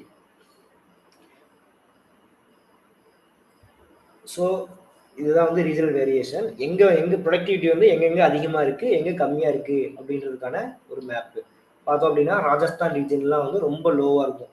இது என்ன அப்படின்னா வந்து டேட்டா நாட் அவைலபிள். ஏன்னா வந்து இது ஃபுல்லாக வந்து Pakistan occupied Kashmir, Pakistan occupied China அப்படி போயிருக்கு. ஸோ இதெல்லாம் வந்து உங்களுக்கு டேட்டா கிடைக்கல. இந்த இடம் பார்த்தோம்னா ராஜஸ்தானில் வந்து எஃபிஷியன்சி வந்து வெரி லோவாக இருக்குது. இங்கே கர்நாடகா, மகாராஷ்டிரா ஃபுல்லாக ஹில்லி ரீஜியன்ஸு இதெல்லாம் வர்றதுனால அங்கே லோவாக இருக்குது. இதெல்லாம் மீடியமாக இருக்குது. இங்கே மத்திய பிரதேஷில் மீடியமாக இருக்குது. இந்த கேஞ்சஸ்ஸு நம்ம காவிரி டெல்டா ரீஜன்லாம் வந்து அக்ரிகல்ச்சர் ப்ரொடக்டிவிட்டி வந்து அதிகம். ஸோ நேச்சுரல் ஃபாலோயிங்கில் சிம்பிளாக கேட்குறதா இப்படி கேட்கலாம். இல்லை ரொம்ப டீப்பாக கேட்குறது அப்படின்னா அதுக்கான என்ன ரீசன் அப்படின்னு சொல்லி கேட்பாங்க. என்ன ரீசன்னால வந்து இந்த ரீஜனில் வந்து ப்ரொடக்டிவிட்டி வந்து கம்மியாக இருக்குது அப்படிங்கிற மாதிரி கேட்பாங்க. ஸோ நம்ம ஒவ்வொரு ரீஜனாக வந்து 5 ரீஜனுக்கு பார்த்துடலாம். ஃபர்ஸ்ட் வந்து region 1, very high productivity. The region represent the pinnacle of Indian agriculture where intensive farming and modern technology are most concentrated. Punjab, Haryana plains, Ganga Nagar and Yamuna Nagar. ராஜஸ்தான்லேயே வந்து இது வந்து வெஸ்டர்ன் ராஜஸ்தான், சாரி ஈஸ்டர்ன் ராஜஸ்தானாக வந்துடும். வெஸ்டர்ன் ராஜஸ்தான் ஃபுல்லாக டெசர்ட்டு, அது வந்து லோக்கு போயிடும். ரோஹில்கண்ட் பிளைன்ஸ் ஆஃப் கங்கா யமுனா டோபு, ஷபாட் Bihar, lower Bengal delta, Krishna Godavari Kaveri delta. So இதெல்லாம் நம்ம ரீஜன், தமிழ்நாடு ரீஜன், ஆந்திரா இதெல்லாம் வந்துடும். ஸோ இதெல்லாம் வந்து வெரி ஹை ப்ரொடக்டிவிட்டி இருக்கிற லேண்ட் ஏரியாஸ். இது ஏன் வந்து அதிகமான இது இருக்குது அப்படின்னு பார்த்தோம்னா எக்ஸ்டென்சிவ் இரிகேஷன் வந்து நல்லா எக்ஸ்டென்சிவாக இருக்குது. அதே மாதிரி high variety yielding variety seeds, chemical fertiliser அது யூஸ் பண்ணுறதுலாம் அதிகமாக இருக்குது. ஸோ மெக்கனைஸ்டு ஃபார்மிங் வந்து இங்கே அசேஷுவல் ரொம்ப அதிகமாகவே இருக்குது. ஸோ அதனால தான் வந்து ப்ரொடக்டிவிட்டி வந்து ரொம்ப ஹையாக இருக்குது. ஸோ ஹை ப்ரொடக்டிவிட்டி அப்படின்னு பார்க்கும்போது எங்கெங்கே வருது? Peninsular plateau, eastern coastal plains, northern Bengal delta, middle Ganga plain, broader Kaveri basin and Malabar coast. இதெல்லாம் வந்து ஒரு ஹை ப்ரொடக்டிவிட்டி. ஏன் அப்படின்னு பார்த்தோம் அப்படின்னா வந்து இங்கே alluvial soils dominated by alluvial soils and high rainfall or well developed canal systems அதெல்லாம் இருக்கிறதுனால இது ஹை ப்ரொடக்டிவிட்டியாக இருக்குது இந்த லேண்ட் ஏரியாஸ். இது ideal for rice and sugar cane cultivation. So third வந்து மீடியம் ப்ரொடக்டிவிட்டி. சத்தீஸ்கர் பேசின், அதாவது rice of bowl, river basin of Maharashtra and Karnataka, Khandesh, Vidarbha, Rayalaseema, Gujarat plains. இதெல்லாம் வந்து இந்த நம்ம ரீஜன் சொல்லிடுவோம், western coast, eastern coast, Tamil Nadu coast அப்படின்னு. ஆனால் வந்து இந்த முக்கியமான லேண்ட் இந்த லொக்கேஷன்லாம் தெரிஞ்சு வச்சுக்கோங்க. Khandesh, Vidarbha, Rayalaseema. So medium productivity அப்படின்னு சொல்லி இந்த 4 ப்ரொடக்டிவிட்டி கொடுத்து இந்த மாதிரி ஊர் பேர் கொடுத்துட்டாங்க அப்படின்னா நமக்கு வந்து ட்ரிகர் ஆயிடுவோம் எக்ஸாமில். மால்வா பிளேட்டூ. ஸோ இதெல்லாம் பார்த்துக்கணும். அடுத்து வந்து இதோட கேரக்டரிஸ்டிக்ஸ் என்ன அப்படின்னா அக்ரிகல்ச்சர் ஹைலி டைவர்சிஃபைடு. அப்போ இந்த ரீஜனில் வந்து ஹைலி டைவர்சிஃபைடு. இதே வந்து நம்ம முன்னாடி பார்த்த வெரி ஹை ப்ரொடக்டிவிட்டியில் எதாக இருக்கும், மேக்ஸிமம் எதாக இருக்கும் அப்படின்னா வந்து மோனோக்ராப் அந்த மாதிரி இருக்கும். வெறும் நெல் மட்டுமே அதிகமாக பயிரிடுவாங்க. ஸோ அந்த மாதிரி ப்ராப்ளம்லாம் இருக்கும். ஸோ மீடியம் ப்ரொடக்டிவிட்டி வரும்போது தான் வந்து டைவர்சிஃபைடாக இருக்குது. ஏன்னா சில ஏரியா வந்து ரெயின்ஃபைட் ரீஜனாக இருக்கலாம், சில ஏரியாஸ் வந்து மழை பெய்யாமல் இருக்கலாம். ஸோ இதெல்லாம் வந்து இதோட ரீசன்ஸ். மீடியம் ப்ரொடக்டிவிட்டியாஸ் இருக்குது. ஸோ ஃபோர்த் வந்து low productivity. Jharkhand, eastern Rajasthan, Purvanchal hills. Purvanchal hills எங்கே இருக்குன்னு சொல்லுங்க.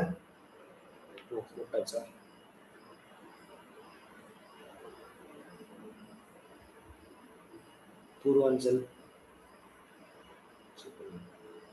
North east India, rain shadow plateaus of India. Telangana இந்த ரீஜன்லாம் வந்து லோ ப்ரொடக்டிவிட்டியில் வந்துருக்கு. ரக்கட் டெரெயினாக இருக்கிறதுனால மான்சூன் வந்து கொஞ்சம் பிரச்சனையாக இருக்கிறதுனாலலாம் இருக்குது. அதே மாதிரி லெஸ் இன்ஃப்ராஸ்ட்ரக்சர் வந்து கம்மியாக இருக்கிறதுனால.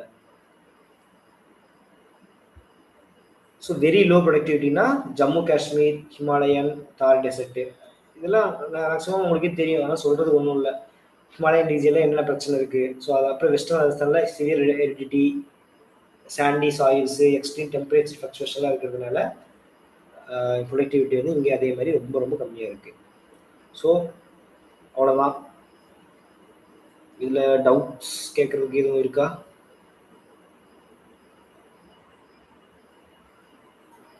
Okay ma'am. So agricultural system of the world நீங்கள் வந்து ப்ரீவியஸ் இயர் கொஸ்டின்ஸ் அப்படின்னு சொல்லி நீங்கள் எடுத்துக்கிட்டீங்க அப்படின்னாலே பிளென்டி ஆஃப் கொஸ்டின்ஸ், ஏகப்பட்ட கொஸ்டின்ஸ் வந்து இந்த ஒரு இதில் தான் கேட்டிருப்பாங்க. நம்ம என்ன நினச்சிருவோம்னா அந்த 13 அக்ரிகல்ச்சர் அவரோட கிளாசிஃபிகேஷன் மட்டும் நம்ம படிச்சுட்டு போனால் போதும் அப்படின்னு சொல்லிட்டு நினச்சிடக்கூடாது. இதுக்குள்ளே வந்து ஏகப்பட்ட விஷயங்கள் இருக்குது. அவரோட ஒவ்வொரு 13 கிளாசிஃபிகேஷனும் ஒவ்வொரு கிளாசிஃபிகேஷன்லேயும் ஒவ்வொன்று இருக்குது. அது வந்து அதாவது ஓரளவு பார்ப்போம், சிம்பிளாக பார்ப்போம். ஆனால் வந்து நீங்கள் ஃபுல்லாக வந்து டீட்டெயிலாக ஸ்டடி பண்ணணும். ஸோ ஃபஸ்ட்டு வந்து அக்ரிகல்ச்சரல் ரீஜன் அப்படின்னா என்னது? முதலே பார்த்த மாதிரி It's a geographic area where farming practice share similar functional attributes. Crop types-ஓ இல்லை லேபர் யூஸோ இல்லை அவங்க எந்த மாதிரி மெத்தடாலஜிக்கலாக அக்ரிகல்ச்சர் பண்ணுறாங்க அப்படிங்கிறத பொறுத்தோ நம்ம அந்த ஒரு ஏரியாவை பிரிக்கிறது வந்து ரீஜனாக பிரிக்கிறது தான் அக்ரிகல்ச்சர் ரீஜன். ஸோ இதுக்கு வந்து என்ன டேட்டா என்ன பிரச்சனை இருக்குது அப்படின்னு பார்த்தோம்னா வந்து இதை வந்து நம்ம ஃபைனலாக வந்து பிரிக்க முடியாது, ஒரு ரீஜனை வந்து அக்யூரேட்டாக பிரிக்க முடியாது. ஸோ அதுதான் வந்து இங்கே அதுக்கான டேட்டா வந்து நம்ம எடுத்துக்க முடியாது. லோக்கல் ஃபார்மிங் ப்ராக்டிஸ் வந்து வேற மாதிரி பண்ணுவாங்க, திடீர்னு அவங்க வேற மாதிரி டெக்னாலஜிக்கு மாறலாம். ஸோ அதனால வந்து இதுதான் வந்து இதில் இருக்கக்கூடிய ஒரு சின்ன பிரச்சனை. ஸோ விட்லசி கிளாசிஃபிகேஷன் 1936 அதில் வந்து அவர் கொண்டு வர்றாரு. என்ன சொல்றாருன்னா 13 அக்ரிகல்ச்சரை பிரிக்கிறாரு. வேர்ல்டு அக்ரிகல்ச்சர் வந்து 13 பேசிஸாக பிரிக்கிறாரு, ரீஜனாக பிரிக்கல. 13 ரீஜனா அப்படி சொல்றதுன்னா ஒரு பல பேசிஸை வச்சு 13 ரீஜன்ஸாக வந்து பிரிக்கிறாரு. ஸோ அதுக்கான வந்து என்ன பேசிஸ் நான் சொன்னேன்ல பேசிஸ், அதுதான் வந்து ஃபர்ஸ்ட் வந்து கிராப் அண்ட் அனிமல் அசோசியேஷன். அங்கே வந்து எவ்வளவு வந்து கால்நடைகள் இருக்கு, அவங்க வந்து எவ்வளவு வந்து மேன்யூர் வந்து உரம் வந்து அது தயாரிக்க முடியும், ஃபுட்டு மில்க்கு இதுக்காக எவ்வளோ யூஸ் பண்ணுறோம் அப்படிங்கிறத பொறுத்து அக்ரிகல்ச்சர் ரீஜன் பிரிக்கப்படுது. இன்னொன்று வந்து capital and labour intensity. Labour வந்து இன்டென்சிவாக இருக்காங்களா இல்லை கேபிட்டல் இன்டென்சிவாக இருக்கா? லேபர் இன்டென்சிவாக இருக்காங்க அப்படின்னா அது எந்த மாதிரி ரீஜனாக இருக்கும்? நம்ம இந்தியா மாதிரி ரீஜனாக இருக்கும். இதே வந்து கேபிட்டல் இன்டென்சிவ் அப்படின்னு பார்த்தோம்னா வந்து அதெல்லாம் அமெரிக்கா, யூரோப், இந்த பிரைரிஸ் அங்கெல்லாம் வந்து கேபிட்டல் இன்டென்சிவ், அதிகமாக வந்து முதலீடு பண்ணி இன்ஸ்ட்ருமெண்ட்ஸ்லாம் வாங்கி டெக்னாலஜி பண்ணி விவசாயம் பண்ணுவாங்க. ஸோ அதை பொறுத்து அக்ரிகல்ச்சர் ரீஜன் வந்து பிரிக்கிறோம். தேர்டு வந்து அக்ரிகல்ச்சர் ப்ரொடக்டிவிட்டி, அங்கே வந்து சப்சிஸ்டன்ஸாக பண்ணுறோமா இல்லை வந்து இன்டென்சிவாக பண்ணுறோமா அப்படிங்கிறத பொறுத்து அக்ரிகல்ச்சர் ப்ரொடக்டிவிட்டி வச்சு நம்ம பிரிக்கிறோம். அவர் பிரிச்சிருக்காரு. நெக்ஸ்ட் வந்து கன்சப்ஷன் பேட்டர்ன்ஸு, சப்சிஸ்டன்ஸாக கமர்ஷியலாக வந்து நம்ம விவசாயம் பண்ணுறோமா இல்லை தனக்கு மட்டும் தேவைக்காக பண்ணுறோமா அப்படிங்கிறத பொறுத்து பண்ணியிருக்காங்க. அப்புறம் வந்து methods and techniques, developed region வந்து இன்ஸ்ட்ருமெண்ட்ஸ்லாம் வச்சு பண்ணுவாங்க, டூல்ஸ் எல்லாம் வச்சு நிறையா பண்ணுவாங்க. ஆனால் வந்து டெவலப்பிங் நம்மள மாதிரி கண்ட்ரியில் வந்து பரம்பரையாக பண்ணுற விவசாய முறைகளை தான் நம்ம பயன்படுத்திட்டு இருக்கோம். ஸோ இதெல்லாம் வந்து விட்லஸோட கிளாசிஃபிகேஷனில் இருக்குது. இதை வச்சு தான் அவர் 13 கிளாஸிஃபையாக பிரிச்சிருக்காரு. ஸோ ஒவ்வொன்றா பார்த்துருவோம். ஃபர்ஸ்ட் வந்து நொமேடிக் ஹெர்டிங், பேஸ்டல் நொமேடிசம். வேற இடத்துக்கு போய் விவசாயம் பண்ணிட்டு, சாரி அப்படி இல்லை, நாடோடிகள், டிரான்ஸ்ஹியூமன்ஸ் வந்து நாடோடிகள், அது வந்து டிரான்ஸ்ஹியூமன்ஸ் சொல்லுவாங்க. இவங்க வந்து எங்கே அதிகமாக வந்து இதில் இம்பார்ட்டன்ட்டு நொமேடிக் ஹெர்டிங் வந்து எந்த ஏரியாவில் வந்து இருப்பாங்க, எந்த ரீஜனில் இருப்பாங்கன்னா ஆரிட் அண்ட் செமி ஆரிட் பெல்ட்ஸில் வந்து அது அதிகமாக இருப்பாங்க. ஏன் நம்ம இதில் இல்லையா, இந்தியாவில் இல்லைன்னா இந்தியாவில் இருக்காங்க. இந்த பகர்வால்ஸ், குஜார்ஸ் அவங்கெல்லாம் வந்து ஹிமாலயாவில் வந்து நொமேடிக் ஹெர்டிங் தான். குளிர்காலத்தில் வந்து கீழே வந்துடுவாங்க, பிளைன் ஏரியாவுக்கு வந்துடுவாங்க. இதே வந்து வெயில் காலத்துக்கு வந்து மேலே வரைக்கும் போய் ஆடி வச்சுட்டு வருவாங்க. ஸோ அதுதான் வந்து டிரான்ஸ்ஹியூமன்ஸ், ஒரு இடத்துல நிலையா இல்லாமல் நாடோடிகள் மாதிரி போயிட்டு வர்றது. ஸோ எந்தெந்த ட்ரைப்ஸ் எல்லாம் இருக்காங்க எக்ஸாம் பாயிண்ட் ஆஃப் வியூவில் பார்த்தீங்கன்னா வந்து Maasai tribe of east Africa, Bedouins of Arabia, Kirghiz central Asia. So இவங்க லாஜிக் என்னன்னா அனிமல் டைப்ஸ் செலக்ட், அனிமல் பேஸ்டாக வந்து வேற இடத்துக்கு போய் இது பண்ணிட்டு வருவாங்க. ஏன்னா கேமல்ஸ் ஃபார் மீட்டு, யாக்ஸ் ஃபார் ஆல்டிடியூட். ஸோ இது வந்து நொமேடிக் ஹெர்டிங்கு. செகண்ட் வந்து ஷிஃப்டிங் கல்டிவேஷன். இதில் வந்து நீங்கள் பார்த்துருப்பீங்க, தெரிஞ்சிருக்கோம், ஏகப்பட்ட கொஸ்டின்ஸ் வந்து இதிலே கேட்பாங்க. ஷிஃப்டிங் கல்டிவேஷனில் வந்து அதாவது ஸ்லாஷ் அண்ட் பர்ன் கல்டிவேஷன். இப்போ ஒரு குறிப்பிட்ட காலத்துக்கு வந்து ஒரு செடியை வளர்த்து அந்த இடத்துல வந்து அழிச்சிட்டு திரும்ப வேற இடத்துக்கு வந்து ஷிஃப்ட் ஆயிடுவாங்க. ஸோ அதனால ஏகப்பட்ட நன்மைகளும் இருக்கு, பிரச்சனையும் இருக்கு. நன்மைகள் என்னன்னு பார்த்தோம்னா வந்து நியூட்ரிஷன் வந்து தக்க வைக்கப்படுது. அந்த லேண்ட் வந்து திரும்ப வந்து ரீஜுவனேட் ஆகிறதுக்கு வந்து டைம் கொடுப்பாங்க. ஸோ அதெல்லாம் வந்து இதில் இருக்கக்கூடிய benefits. Land is cleared and fire, fertility relies on ash, அந்த ஃபீல்டு ரொட்டேஷனு. லடாங் அப்படின்னு இந்தோனேஷியா மலேசியாலையும், milpa Mexico central Asia, chena Sri Lanka, jhum podu bewar India. ஜூம்னா வந்து நார்த் ஈஸ்ட்ல சொல்லுவாங்க, பொடு அப்படின்னு வந்து ஐ திங்க் ஒடிசா அந்த இதில் சொல்லுவாங்கன்னு நினைக்கிறேன். ஸோ ரே அப்படின்னு வியட்நாம், தௌங்யா மியான்மர். ஸோ இதெல்லாம் வந்து படிச்சிருக்கீங்களா இதுக்கு முன்னாடி? எப்படி மக்கப் பண்ணுவீங்களா இல்லை எந்த மாதிரி படிப்பீங்க இதெல்லாம் மேம்?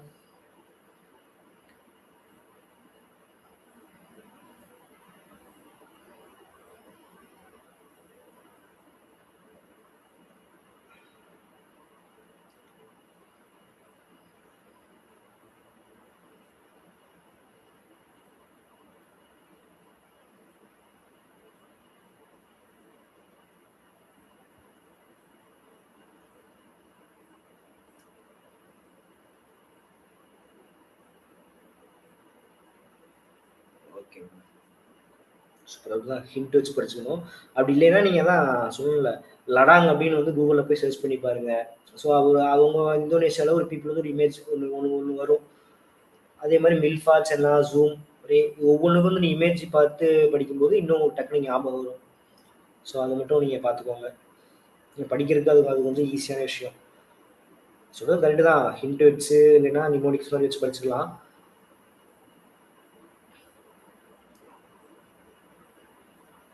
தாமரை அப்படின்னு சொல்லிட்டுலாம் ஒன்று வரும். தாமரை அது வந்து மலேசியான்னு நினைக்கிறேன். செக் பண்ணிப்போம். ஸோ தேர்ட் வந்து ருடிமெண்ட்ரி டில்லேஜ். ருடிமெண்ட்ரி டில்லேஜ் அப்படின்னா வந்து அது வந்து டிரான்சிஷன் ஸ்டேட். அதாவது டெக்னாலஜி லெவலுக்கு அவங்க போகிறதுக்கும் அவங்க வந்து இந்த ப்ரிமிட்டிவாக வேலை செஞ்சுட்டு இருப்பாங்க, விவசாயம் பண்ணிட்டு இருப்பாங்கல்ல, அது ரெண்டுக்கும் இடையில இருக்கிற ஒரு ஸ்டேஜ் தான் வந்து ருடிமெண்ட்ரி டில்லேஜ். ஸோ இது இம்பார்ட்டன்ட். இது வந்து டிரான்சிஷன் ஸ்டேஜ் ஸ்டேட் அப்படின்னு கேட்கலாம். So farmers stay on the same plot longer then shifting cultivators but still use primitive manual tools. Shifting cultivators மாதிரி இல்லாமல் ஒரு இடத்துல தங்கியிருப்பாங்க, அந்த ஸ்லாஷ் அண்ட் பர்ன் கல்டிவேட்டர்ஸ் மாதிரி இல்லாமல். ஆனால் வந்து இன்னுமே வந்து அவங்க ப்ரிமிட்டிவ் மேனுவல்ஸ் தான் வந்து யூஸ் பண்ணுவாங்க. ஹோஸு டிக்கிங் ஸ்டிக்ஸ் வச்சு தான் வந்து விவசாயம் பண்ணுவாங்க. ஸோ முக்கியமாக அவங்க என்ன பண்ணுவாங்கன்னா யாம்ஸ், கசாவானா மரவள்ளி கிழங்கு, அந்த மரவள்ளி கிழங்கு தானே. ஸோ அதெல்லாம் வந்து பயிரிடுவாங்க. மோஸ்ட்டாக வந்து எங்கள் Maasai people north eastern Africa, eastern Africa அங்கெல்லாம் வந்து இந்த ருடிமெண்ட்ரி டில்லேஜ் வந்து ரொம்ப ப்ராப்ளம்.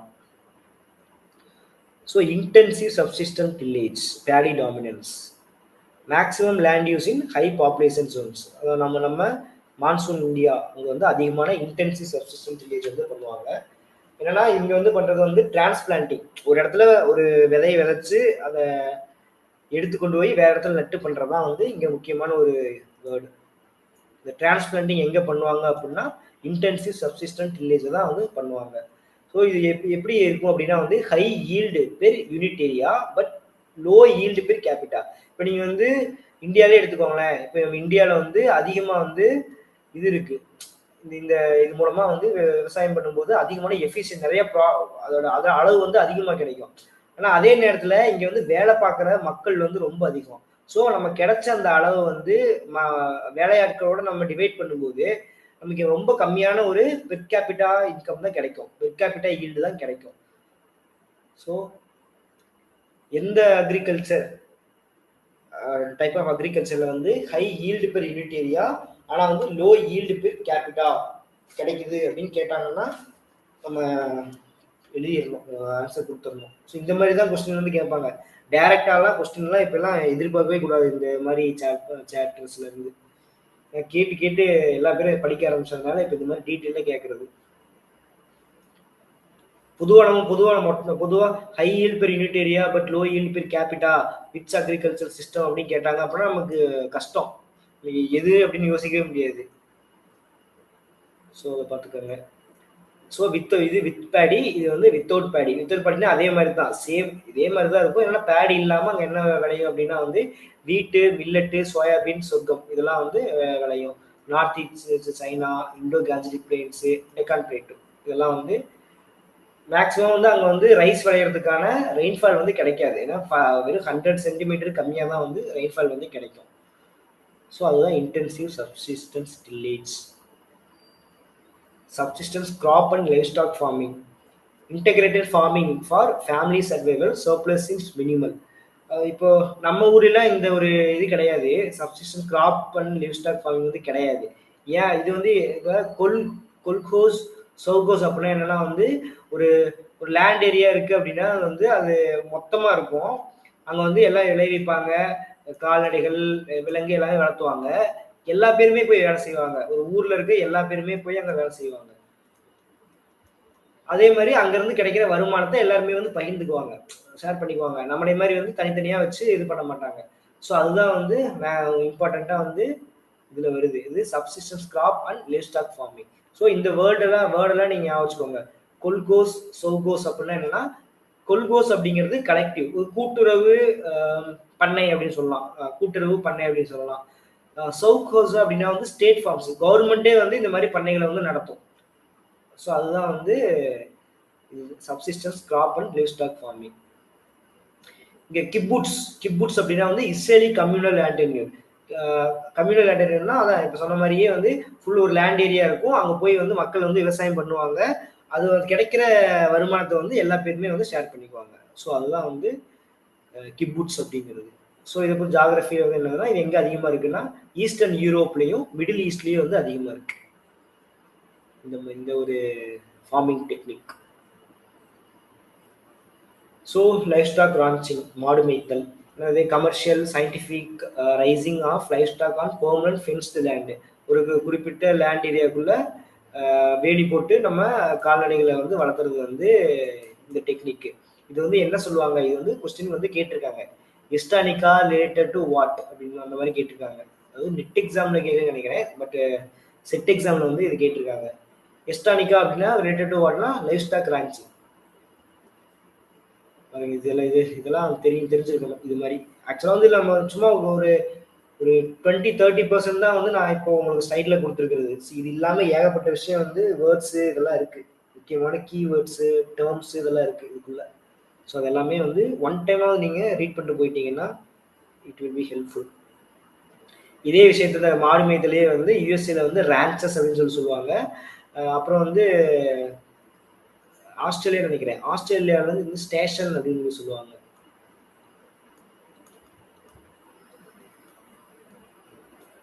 ஆஸ்திரேலியா வந்து ஸ்டேஷன் அப்படின்னு சொல்லுவாங்க.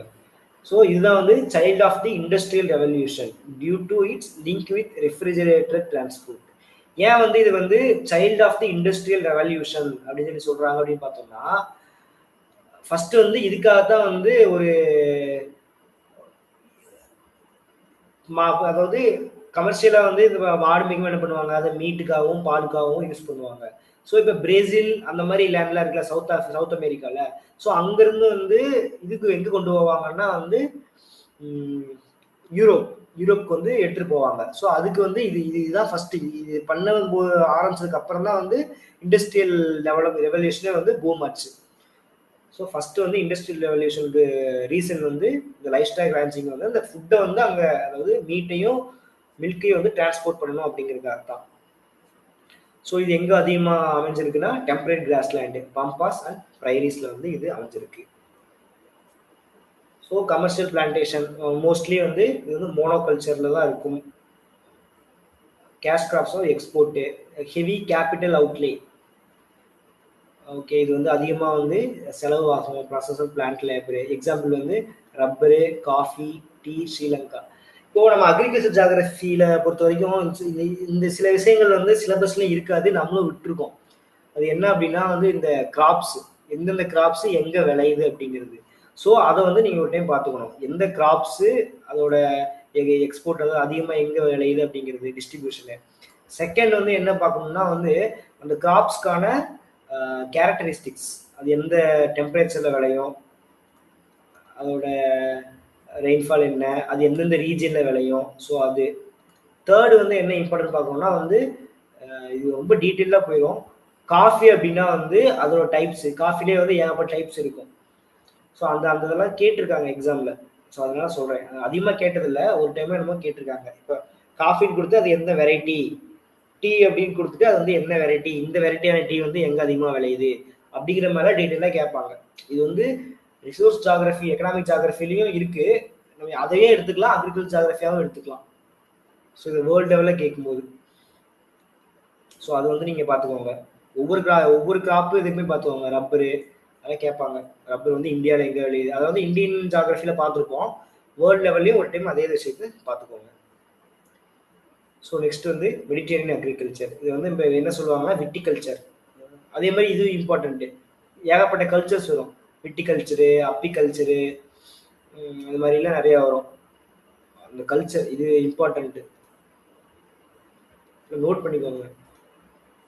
கல்ச்சர் சம்மந்தமாக வர்ற கொஸ்டின்ஸு அது வந்து எல்லாமே கேட்கலாம். அது என்ன இதுன்னு மட்டும் டைரெக்டாக கேட்காம வந்து விட்டிகல்ச்சர் வந்து எங்கே அதிகமாக சுவிட்ச் பண்ணுறாங்க, ப்ராக்டிஸ் பண்ணுறாங்க அப்படிங்கிற மாதிரி கேட்கலாம். So orchard farming, Mediterranean agriculture. So citrus fruit எல்லாமே அங்கே தான் கிடைக்குது. Citrus fruits, olives, fig and winter wheat, இது எல்லாமே எங்கே கிடைக்குதுன்னா மெடிட்டேரியன் ரீஜன். மெடிட்டேரியன் ரீஜன் அப்படின்னா மெடிட்டேரியன் ரீஜன் மட்டும் எடுத்துக்கூடாது. மெடிட்டேரியன் ரீஜனே வந்து நம்ம பார்க்கும்போது எங்கே ஆஸ்திரேலியாலேயும் இருக்குது, சவுத் ஆப்பிரிக்காவில் இருக்கு, ஆப்பிரிக்காவில் இருக்கு. ஸோ அதெல்லாம் எங்கெங்க லொக்கேஷன் அப்படிங்கிறதையும் அந்த அக்ரிகல்ச்சர் எங்கே நடக்குது அப்படிங்கிறதையும் பார்த்துக்கணும். ஸோ நெக்ஸ்ட் வந்து commercial grain farming, extensive total mechanisation, prairies north Africa இங்கெல்லாம் பண்ணுவாங்க. இது வந்து எப்படின்னா low yield per unit area. ஒரு யூனிட் ஏரியா கம்மி, நமக்கு வந்து கிடைக்கிற பொருள் வந்து கம்மியாக தான் இருக்கும். ஆனால் அதே நேரத்தில் வந்து ஹையஸ்ட் ஈல்டு பெர் ஒர்க்கர். நம்ம அப்படியே ஆப்போசிட்டு நம்ம பார்த்தோம்ல இன்டென்சிவ் சப்சிஸ்டன்ஸ், நம்ம இது பார்த்தோம்ல இந்தியாவுக்கு பார்த்தோம்ல, இது வந்து அப்படியே ஆப்போசிட்டாக இருக்கும். ஏன் அப்படின்னா வந்து இங்கே வந்து லேபர் வந்து ரொம்ப கம்மி, எல்லாமே வந்து மெக்கனைஸ்டாக இருக்கும். எல்லாமே வந்து நீங்கள் கூகுள் மேப் எடுத்து நீங்கள் அமெரிக்காவை பார்த்தீங்கன்னாலே தெரியும், ஃபுல்லாக வந்து இப்படி அக்ரிகல்ச்சர் கிராப்பிங் லேண்ட் எல்லாம் இப்படி ரவுண்ட் ரவுண்டாக இருக்கும். பார்த்துருக்கீங்களா? எப்படி ஏன் அப்படின்னா வந்து இந்த ஒரு சென்டர் பாயிண்டை வச்சு எல்லாத்துக்கும் உரம் போடுறதா இருக்கட்டும், மருந்தடிக்கிறது, ஸோ எல்லாமே வந்து அது ஒரு மிஷினே செஞ்சிடும். ஸோ அவங்க வந்து இந்த ஒர்க்கர்ஸ் கம்மியாக இருக்கிறதுனால ஹையஸ்ட் ஈல்டு பெர் ஒர்க்கர் வந்து கிடைக்கும். ஸோ பிரைமரி காப் வந்து வீட்டு, நம்ம எக்ஸாம்பிளுக்கு வந்து நார்த் அமெரிக்கா வந்து நம்ம எடுத்துக்கலாம். ஸோ நெக்ஸ்ட் வந்து commercial livestock and crop farming. Crops animals எல்லாமே ஒன்றாவே வளர்த்துவாங்க, அது வந்து ஃபுட்டை வச்சு சர்வ் பண்ணுவாங்க. லாஜிக் வந்து என்ன அப்படின்னா வந்து high graph rotation to maintain soil fertility. அதான் எல்லாமே இன்டெகிரேட்டடாக இருக்கிறதுனால சாயில் ஃபெர்டிலிட்டி வந்து மெயின்டைன் ஆகிட்டே இருக்கும். ஸோ முக்கியமான பிளேசஸ் வந்து north west Europe, north east USA, இதில் வந்து important place. Commercial dairy farming, most intensive and capital heavy livestock system. Greater milk shed, greater milk shed அப்படின்னு சொல்லுவோம். அது எந்தெந்த ஏரியா அப்படின்னு பார்த்தோம்னா நியூசிலாந்து தான் வந்து கமர்ஷியல் டெய்ரி ஃபார்மிங்லேயே வந்து ஃபர்ஸ்ட்டாக இருக்கும், நியூசிலாந்து. ஸோ இந்த மாதிரி ஒவ்வொரு ஏரியாவையும் பார்த்துக்கோங்க. ஹை லேபர், அதே மாதிரி லேபர் வந்து அதிகமாக தேவைப்படும்.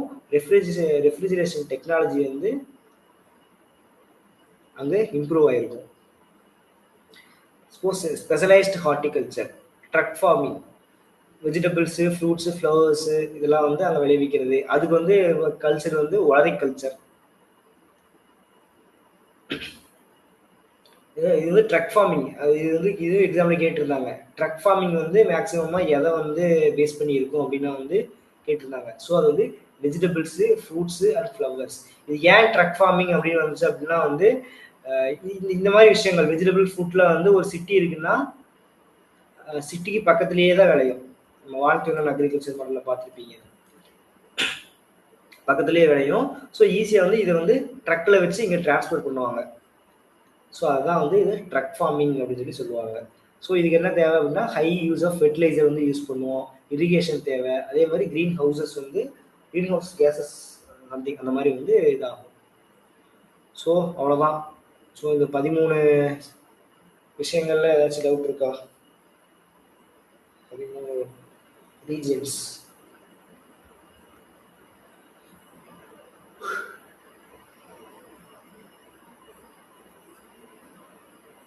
ஓகேங்க.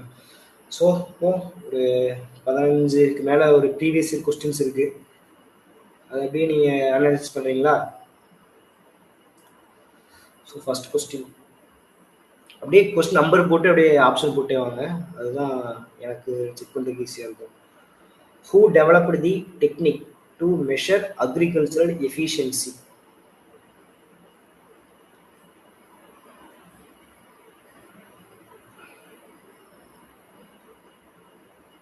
Okay ma'am. ஸோ ஆன்சர் வந்து எஸ்எஸ் பாட்டியா. அவங்க தான் வந்து எப்போ 1967 இதில் பார்த்தோம், 1967 வந்து சொன்னார். இப்போ ஆர்எல் சிங் அப்படின்னா அவர் வந்து இதுக்கு போயிடுவார் அப்படின்னா வந்து செட்டில்மெண்ட் ஜாகிரபி வந்து போயிடுவார். இவர் எஸ்எம் ரஃபியுல்லா பார்த்தோம்ல கிராப் காம்பினேஷனு. எல்டி ஸ்டாம்ப் அவர் வந்து ரீஜனல் ஜாகிரபியில் வந்துருவார். எல்டி ஸ்டாம்ப் வந்து மேக்ஸிமம் ரீஜனல் ஜாகிரபி, ஏன்னா வந்து ஒரு சர்வேயர். ஸோ இதெல்லாம் வந்து இப்படி ஒரு கொஸ்டின் பார்க்கும்போதே ஒவ்வொருத்தருக்கான டீட்டெயிலையும் பார்த்துக்கோங்க. Who modified the crop combination method proposed by J.C. Weaver? Who modified? Rafiullah, Joseph Singh, Doi, Bhatia.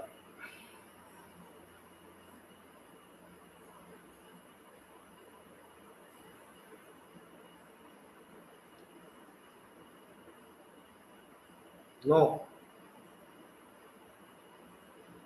3 Doi தானே வந்து ஜேசி வீவரோட கிராப் காம்பினேஷன் மெத்தட் வந்து மாத்தினாரு.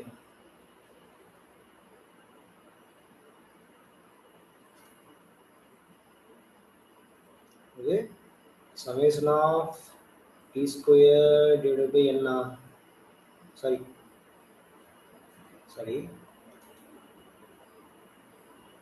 summation of d square divided by n அப்படிங்கிறத மாடிஃபை பண்ணி வெறும் summation of d square அப்படின்னு வந்து கொண்டு வந்தாரு. ஸோ ரூட் வரும், சிம்பிளிஃபை பண்ணால் ரூட் இல்லை. ஸோ வந்து அதுதான் வந்து கரெக்டான ஆன்சர். So answer 2. இவரும் அப்புறம் ஓகே நெக்ஸ்ட் பார்ப்போம். Among the following, who developed the formula for calculating crop combination?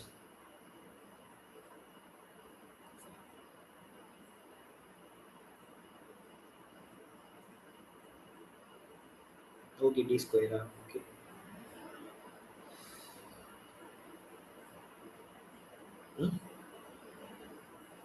No. நான் யோசிச்சு பாருங்க.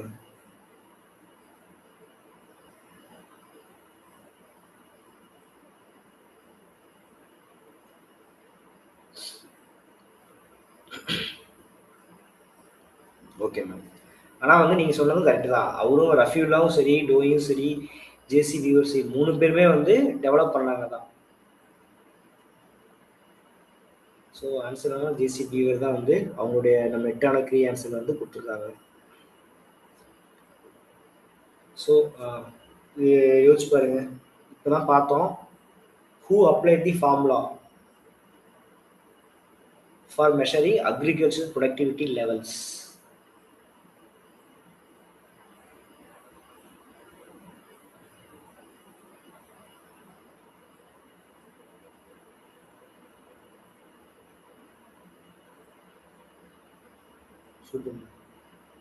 சூப்பர். ஆன்சர் வந்து என்இடி. அவர் தான் வந்து இந்த ரீஜனலுக்கும் ஸ்பெசிஃபிக் ரீஜனுக்கும் அந்த ஹோல் ரீஜனுக்கும் ஒரு கம்பேரிட்டிவ் ஸ்டடி பண்ணி ஒரு ஃபார்முலா வந்து சொன்னார். ஸோ வந்து ஆன்சர் வந்து Enyedi. The proportion of area under various crop at point of time is known as.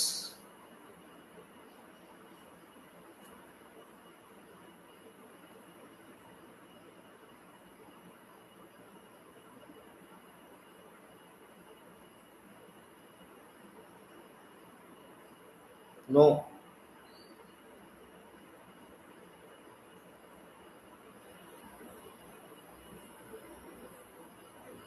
Cropping combination அப்படின்னா வந்து அது குரூப்பிங்காக, அது கிராப்ஸ் வந்து ஒரு குரூப் ஆஃப் கிராப்ஸ் வந்து ஒரு சிக்னிஃபிகண்ட் பார்ட் ஆஃப் லேண்டில் எப்படி இருக்குது அப்படிங்கிறது. ஸோ ஆன்சர் வந்து correct. Cropping pattern. Cropping pattern தான் வந்து the proportion of area under various crop at point of time. Crop concentration என்ன ஒரு சொல்லுங்க பார்ப்போம். கிராப் கான்சன்ட்ரேஷன் ஒரே ஒரு வேர்டு, இம்பார்ட்டன்டான word. Crop concentration. No.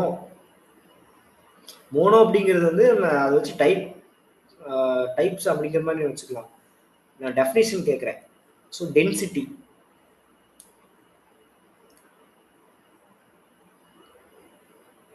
Mono வந்து கிராப் காம்பினேஷனில் தான் வரும். ஸோ டென்சிட்டி, அந்த ஒரு பர்டிகுலர் ஏஜில் வந்து எவ்வளோ டென்ஸாக வந்து ஒரு கிராப் வந்து கான்சென்ட்ரேட் ஆகிருக்கு அப்படிங்கிறது தான் வந்து கிராப் கான்சன்ட்ரேஷன்.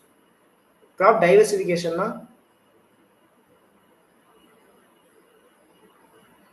ஒரு லேண்ட் ஏரியாவில் வந்து எத்தனை கிராப்ஸ் வந்து டைவர்ஸாக வந்து அதை விளைவிக்கிறாங்க, விதவிதமான கிராப்ஸு அப்படிங்கிறதா வந்து கிராப் டைவர்சிஃபிகேஷன். ஸோ இது இம்பார்ட்டண்ட். இந்த 4மே வந்து ஆயஸ் number of crops. Accurate answer. Right. Okay.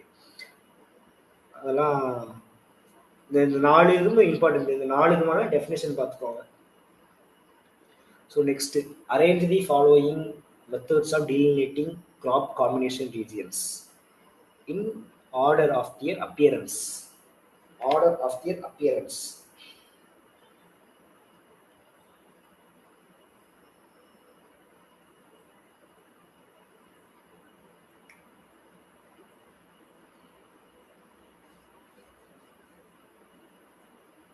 Okay ma'am. So 6க்கு வந்து ஆன்சர் 1. ஸோ அப்போ வந்து என்னென்ன வரும், ஃபர்ஸ்ட் வந்து பீவர் மெத்தடு 1954 வரும். நெக்ஸ்ட் வந்து ரஃப்யூல்லா 1956, இது வந்து 59, கப்பாக் வந்து 64, இது வந்து 64 ஞாபகம் வச்சுக்கோங்க.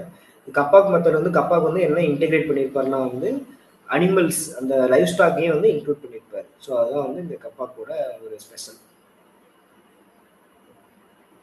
Okay, so next question. Statement 1. Safi calculated agricultural productivity through a ranking coefficient method in the year 1990. Input-output ratio was calculated by Kusho in 1964. So correct answer is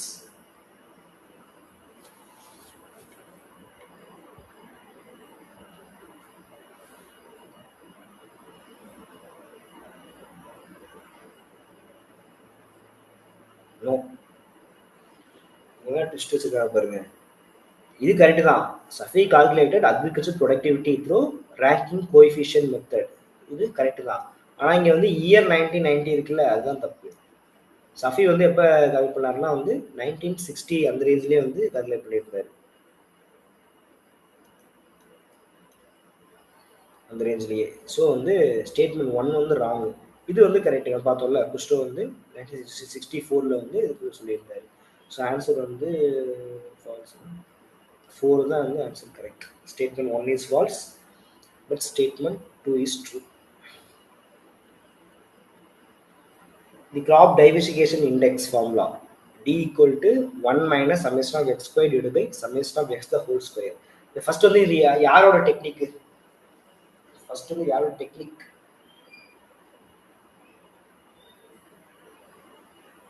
நேற்று பார்த்தோம்ல, நேற்று கிளாஸ்ல பார்த்தோம்.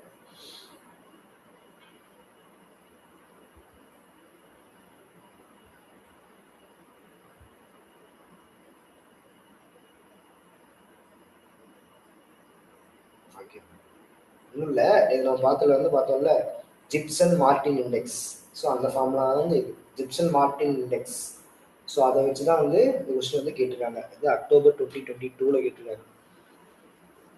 ஸோ இது எக்ஸ் அப்படிங்கிறது எதை வச்சு சொல்லுவோம் அப்படின்னா வந்து total cropped area occupied by each graph.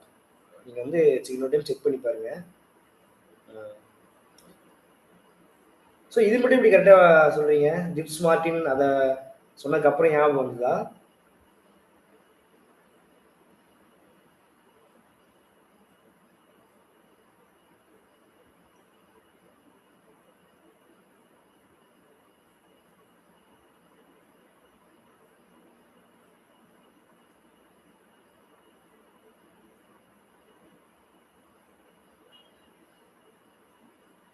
Okay okay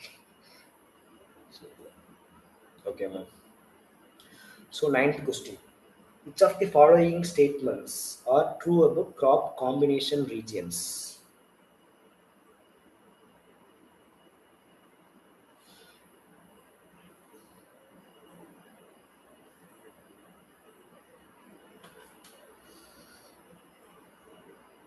So the provides a good basis of agricultural crop combination. Okay, இது right.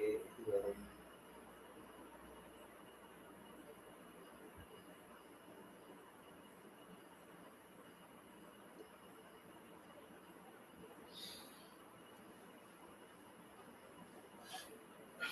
A confirm.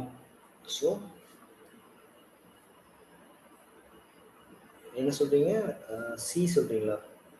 91 A B சொல்றீங்க. சி வருமா இல்லைன்னு பார்ப்போமா? Helps in formulation of agricultural policy வருமே.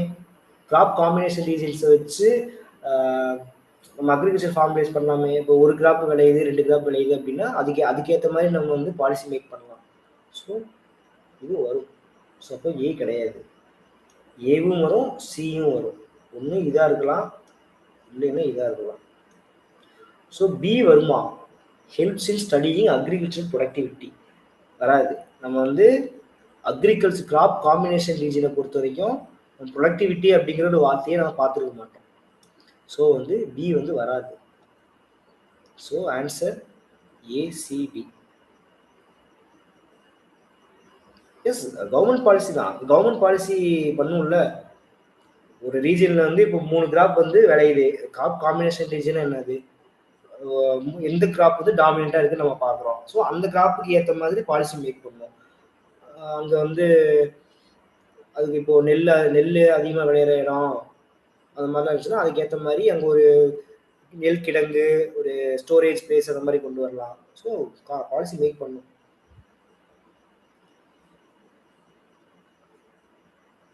Agriculture policy அப்படின்னா வந்து எல்லாமே include ஆயிரும். ஸோ அதுதான் விஷயம். ஸோ ப்ரொவைட் ஏ காம்ப்ரிஹென்சிவ் பி. பி தான் ஆன்சர். பி வராது. ஏன்னா நம்ம கிராப் காம்பினேஷன் ரீஜன் பண்ணலாம், அதை மட்டும் தான் படிப்போம். அங்கே என்ன கிராப் வந்து விளையுது அப்படின்னு பார்ப்போமே தவிர அதோட ப்ரொடக்டிவிட்டி வந்து நம்ம பார்க்க மாட்டோம். அதுக்கு நம்ம சிலபஸ்லேயே தனியாக தான் இருக்கும் பாருங்க. கிராப் காம்பினேஷன் ரீஜியன்ஸ் அது தனி. அடுத்து வந்து கிராப் டைவர்சிஃபிகேஷன் அதெல்லாம் தனி. நெக்ஸ்ட் தான் வந்து அக்ரிகல்ச்சர் ப்ரொடக்டிவிட்டி. ஸோ வந்து பி வந்து கன்ஃபார்மாக வராது. பாருங்க எவ்வளோ ட்ரிக்காக இப்படிலாம் கேட்குறாங்க பாருங்க எக்ஸாம்ல. நார்மல் மைண்டடாக இருந்துச்சுன்னா நம்ம பி கரெக்டு தான். பி வந்து தப்பு இல்லை நீங்கள் சொன்னதில். பட் ஆனால் வந்து வராது. டி வந்து என்னது? Provides a comprehensive understanding of the agricultural mosaic. Okay, அது வரும். அக்ரிகல்ச்சர் வந்து அங்கே எப்படி ஸ்ப்ரெட் ஆயிருக்கு அப்படின்னு வந்து ஒரு காம்ப்ரிஹென்சிவ் அண்டர்ஸ்டாண்டிங் பண்ணுறது யூஸ் ஆகும். ஸோ டி வரும். ஸோ ஆன்சர் வந்து ஏசிடி தான் வந்து ஆன்சர். So what is the primary aim of measuring agriculture productivity? வந்து மகாராஷ்டிரா 2025 கேட்ட question. What is the primary aim of measuring agriculture productivity?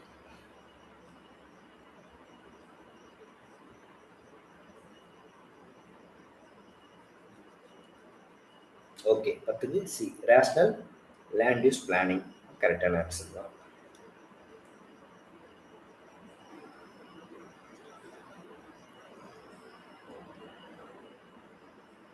Natural factors, human intervention, market forces, price fluctuations, weather variation, irrigation technology. So list 1, list 2 match பண்ணுங்க.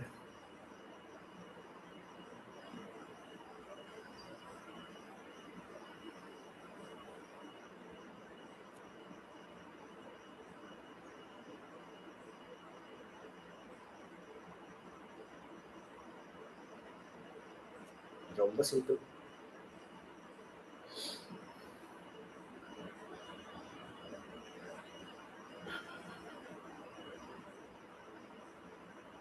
Super. So 11க்கு வந்து answer A is the correct answer. இப்போல்லாம் எக்ஸாம்லாம் கேட்டாங்கன்னா easy எழுதிடலாம், கேட்க மாட்டாங்க. Regional variation in agricultural productivity can be influenced by regional variation. Regional variation.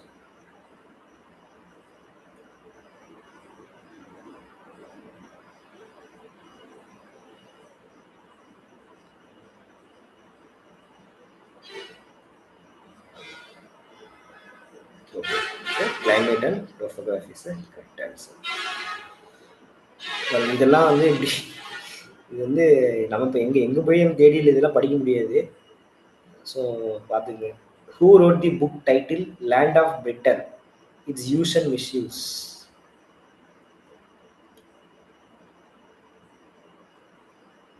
The Land of Britain, its use and misuse. நான் வந்து முன்னாடி நம்ம பார்க்கும்போதே சொல்லியிருந்தேன். சும்மா நீங்கள் கெஸ் பண்ணி பாருங்களேன். சர்வே சம்மந்தமானது land of Britain, its use and misuse அப்படிங்கிறது. ஸோ இது வந்து எல்டி ஸ்டாம்ப், அவர் தான் வந்து இந்த புக் வந்து எழுதினாரு. இதே மாதிரி இப்போ நம்ம பார்க்காத மாதிரி எம் சஃபி வந்து புக் எழுதியிருப்பாரு, டிஎம் ஸ்மித் வந்து ஒரு புக் எழுதியிருப்பாரு. அதெல்லாம் வந்து நம்ம எங்கே தேடி போய் படிக்கிறது? ஸோ முடிஞ்ச அளவுக்கு நம்ம கவர் பண்ணுவோம், அவ்வளோதான் விஷயம். சஃபி வந்து பார்த்தீங்கன்னா அக்ரிகல்ச்சர் ஜாகிரபின்னு புக் எழுதியிருக்காரு. சஃபி. கப்பாவுக்கு வந்து என்ன எழுதியிருக்காருன்னா வந்து அக்ரிகல்ச்சர் அட்லஸ் ஆஃப் இங்கிலாந்து அப்படின்னு ஒரு புக் வந்து எழுதியிருக்காரு. England and Wales. நோட் பண்ணி வச்சுக்கோங்க, கேட்டாலும் கேட்பாங்க.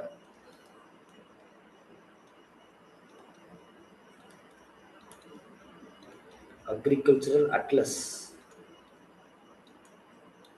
Of England and Wales. சஃபியே வந்து இன்னொரு புக் எழுதியிருப்பான்னு நினைக்கிறேன். சம்திங் வந்து லேண்ட் யூஸ் ஆஃப் ஏதோ ஒரு ராஜஸ்தானா உத்தரப்பிரதேசம் வரும், நீ செக் பண்ணி பாருங்க. முகமது சஃபி எழுதுனா வேற புக் எது அப்படின்னு சொல்லி பாருங்க. Land use of Rajasthan or UP நினைக்கிறேன், ஏதோ ஒன்று சம்திங், அதை வந்து செக் பண்ணிக்கோங்க. இந்த புக் எழுதுறது யாரு அப்படின்னு கேட்டாலும் கேட்டுருவாங்க நம்ம நேரத்துக்கு. So next question, which statement about weaver's crop combination method is not correct?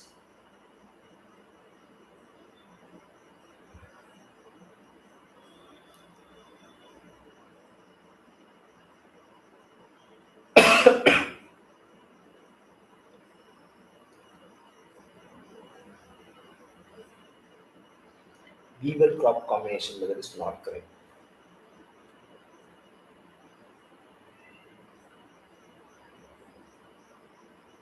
Super man. So 5 crop combination வந்து என்ன வரும்? Theoretical value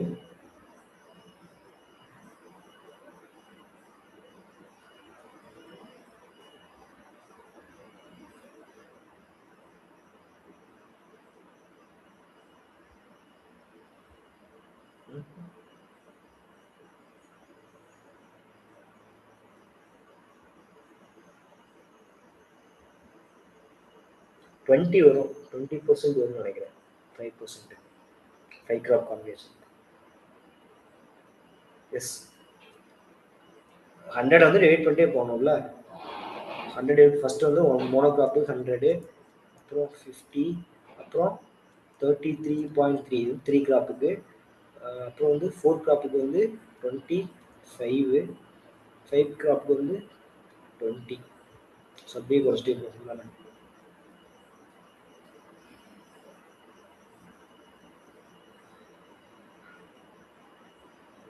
ஸோ இது வந்து மீடியன் வேல்யூ வச்சு சொன்னவங்க ரஃபீல்லா. இது வந்து ஜென்ரல் வேல்யூ. இதில் மீடியன் வேல்யூ மட்டும் சேர்த்து செஞ்சவர் 50 மோனோகிராஃபுக்கு, 25, அப்புறம் 12.5 அப்படி வந்து மீடியன் வேல்யூ சொன்னவர் வந்து ரஃபீல்லா. Okay, so next question, which one of the following is not correctly matched? Gujarat 2022.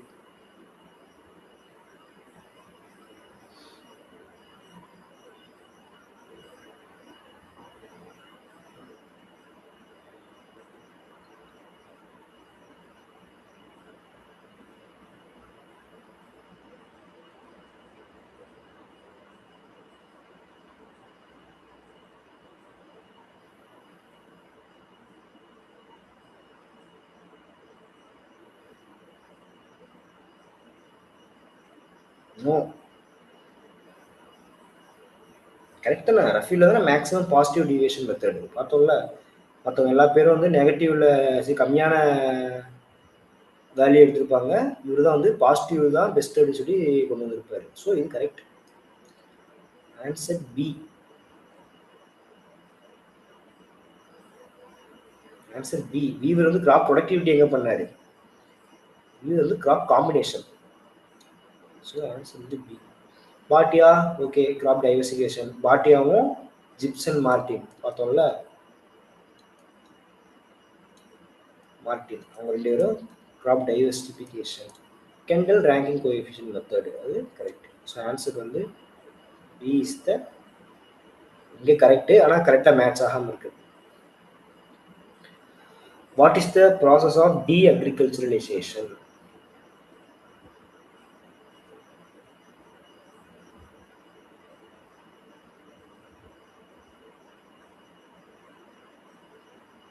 அவங்க எதிர்பார்க்க பார்த்தா இது பார்த்தோம்ல கவுண்டர் அட்மினிஸ்ட்ரேஷன் அதே மாதிரி தான் இது இதெல்லாம் அப்படியே சொல்லலாம்.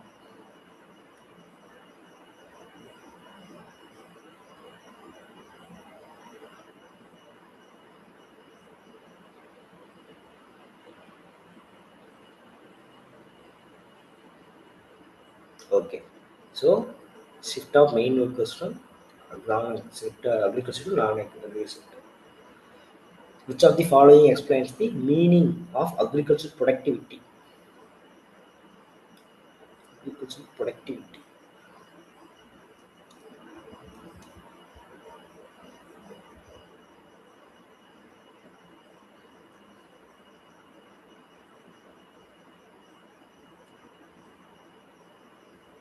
Mm-hmm.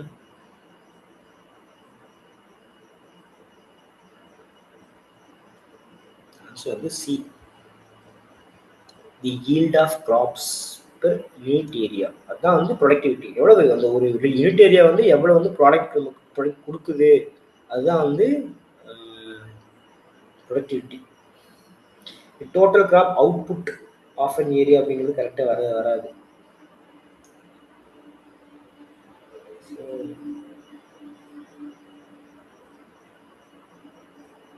Who used the least value of standard deviation for finding a crop combination?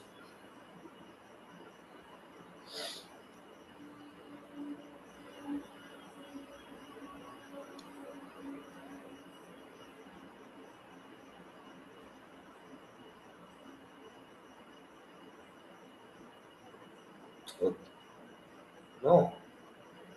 Beaver. So டோயும் வந்து வரும். டோயும் தப்பு சொல்ல முடியாது. ஆனால் வந்து மேஜராக வந்து ஸ்டாண்டர்ட் டீவியேஷனை யூஸ் பண்ணி அவர் வந்து ஃபைனலாக வந்து 1 டேபிள் சொல்லி கொடுத்துட்டாரு. டோய் வந்து 1 டேபிள் சொல்லி ஒரு இது கொடுத்துட்டாரு. ஆனால் இவர் தான் வந்து லீஸ்ட் வேல்யூ ஸ்டாண்டர்ட் டீவியேஷன் இதான் summation of B square divided by n தான் ஸ்டாண்டர்ட் டீவியேஷன். அதில் அதிகமான கம்மியான வேல்யூ வந்து பெஸ்ட்டு சொன்னார் வீவர்.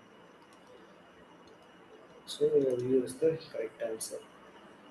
ஸோ அவ்வளோதான் agriculture geography completed. So agriculture ஜியாகிரஃபியில் ஏதாச்சும் உங்களுக்கு வேறு ஏதாச்சும் தேவைப்படுதா?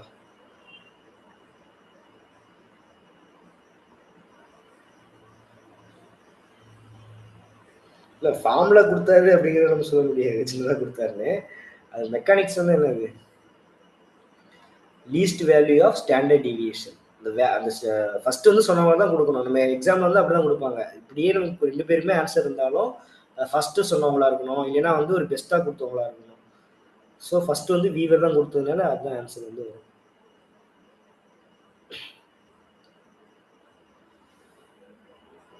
ஓகே, இப்போ அக்ரிகல்ச்சர் ஜியாகிரஃபி முடிச்சிட்டோம். ஸோ இதில் வந்து உங்களுக்கு வேற ஏதாச்சும் வந்து டவுட் இருக்கா? எனக்கு இந்த ஏரியாவில் வீக்காக இருக்கு அப்படின்ற மாதிரி.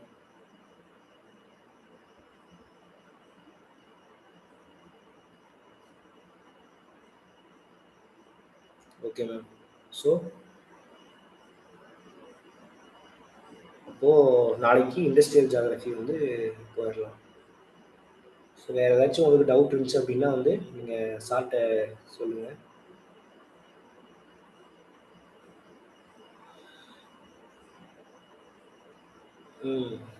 நீங்கள் எல்லாரும் ஞாபகம் அப்படி வச்சுக்காதீங்க. நீங்கள் ஒவ்வொருத்தர் பேர் எதுக்கு ஞாபகம் வச்சுக்கிறீங்க? ஒவ்வொரு கான்செப்டாக ஃபுல்லாக ஞாபகம் வச்சுக்கோங்க. அப்படி வச்சுட்டிங்கன்னா அது வந்துடும். இப்போ அக்ரிகல்ச்சர் டைவர்சிஃபிகேஷன் அப்படின்னாலே 2 பேர் தான் வருவாங்க. யார்? பாட்டியாவும் ஜிப்சன் மார்ட்டின் வருவாங்க. கிராப் காம்பினேஷன் ரீஜியன்னா ஒரு 4 பேர் வருவாங்க. அவ்வளோதான். நீங்கள் மக்கப் பண்ணணுங்கிற அவசியம் இல்லை. ஒரு அடிக்கடி வந்து பார்த்தா போதும். ஒரு வீக்லி ஒன்ஸ் வந்து இந்த நேம்ஸு இதை மட்டும் நீங்கள் பார்த்தீங்கன்னாலே போதும்.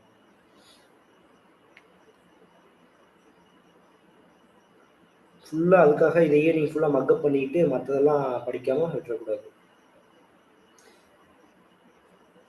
So okay ma'am. ஸோ ஏதாச்சும் டவுட் இருந்துச்சு அப்படின்னா யோசிச்சு வைங்க.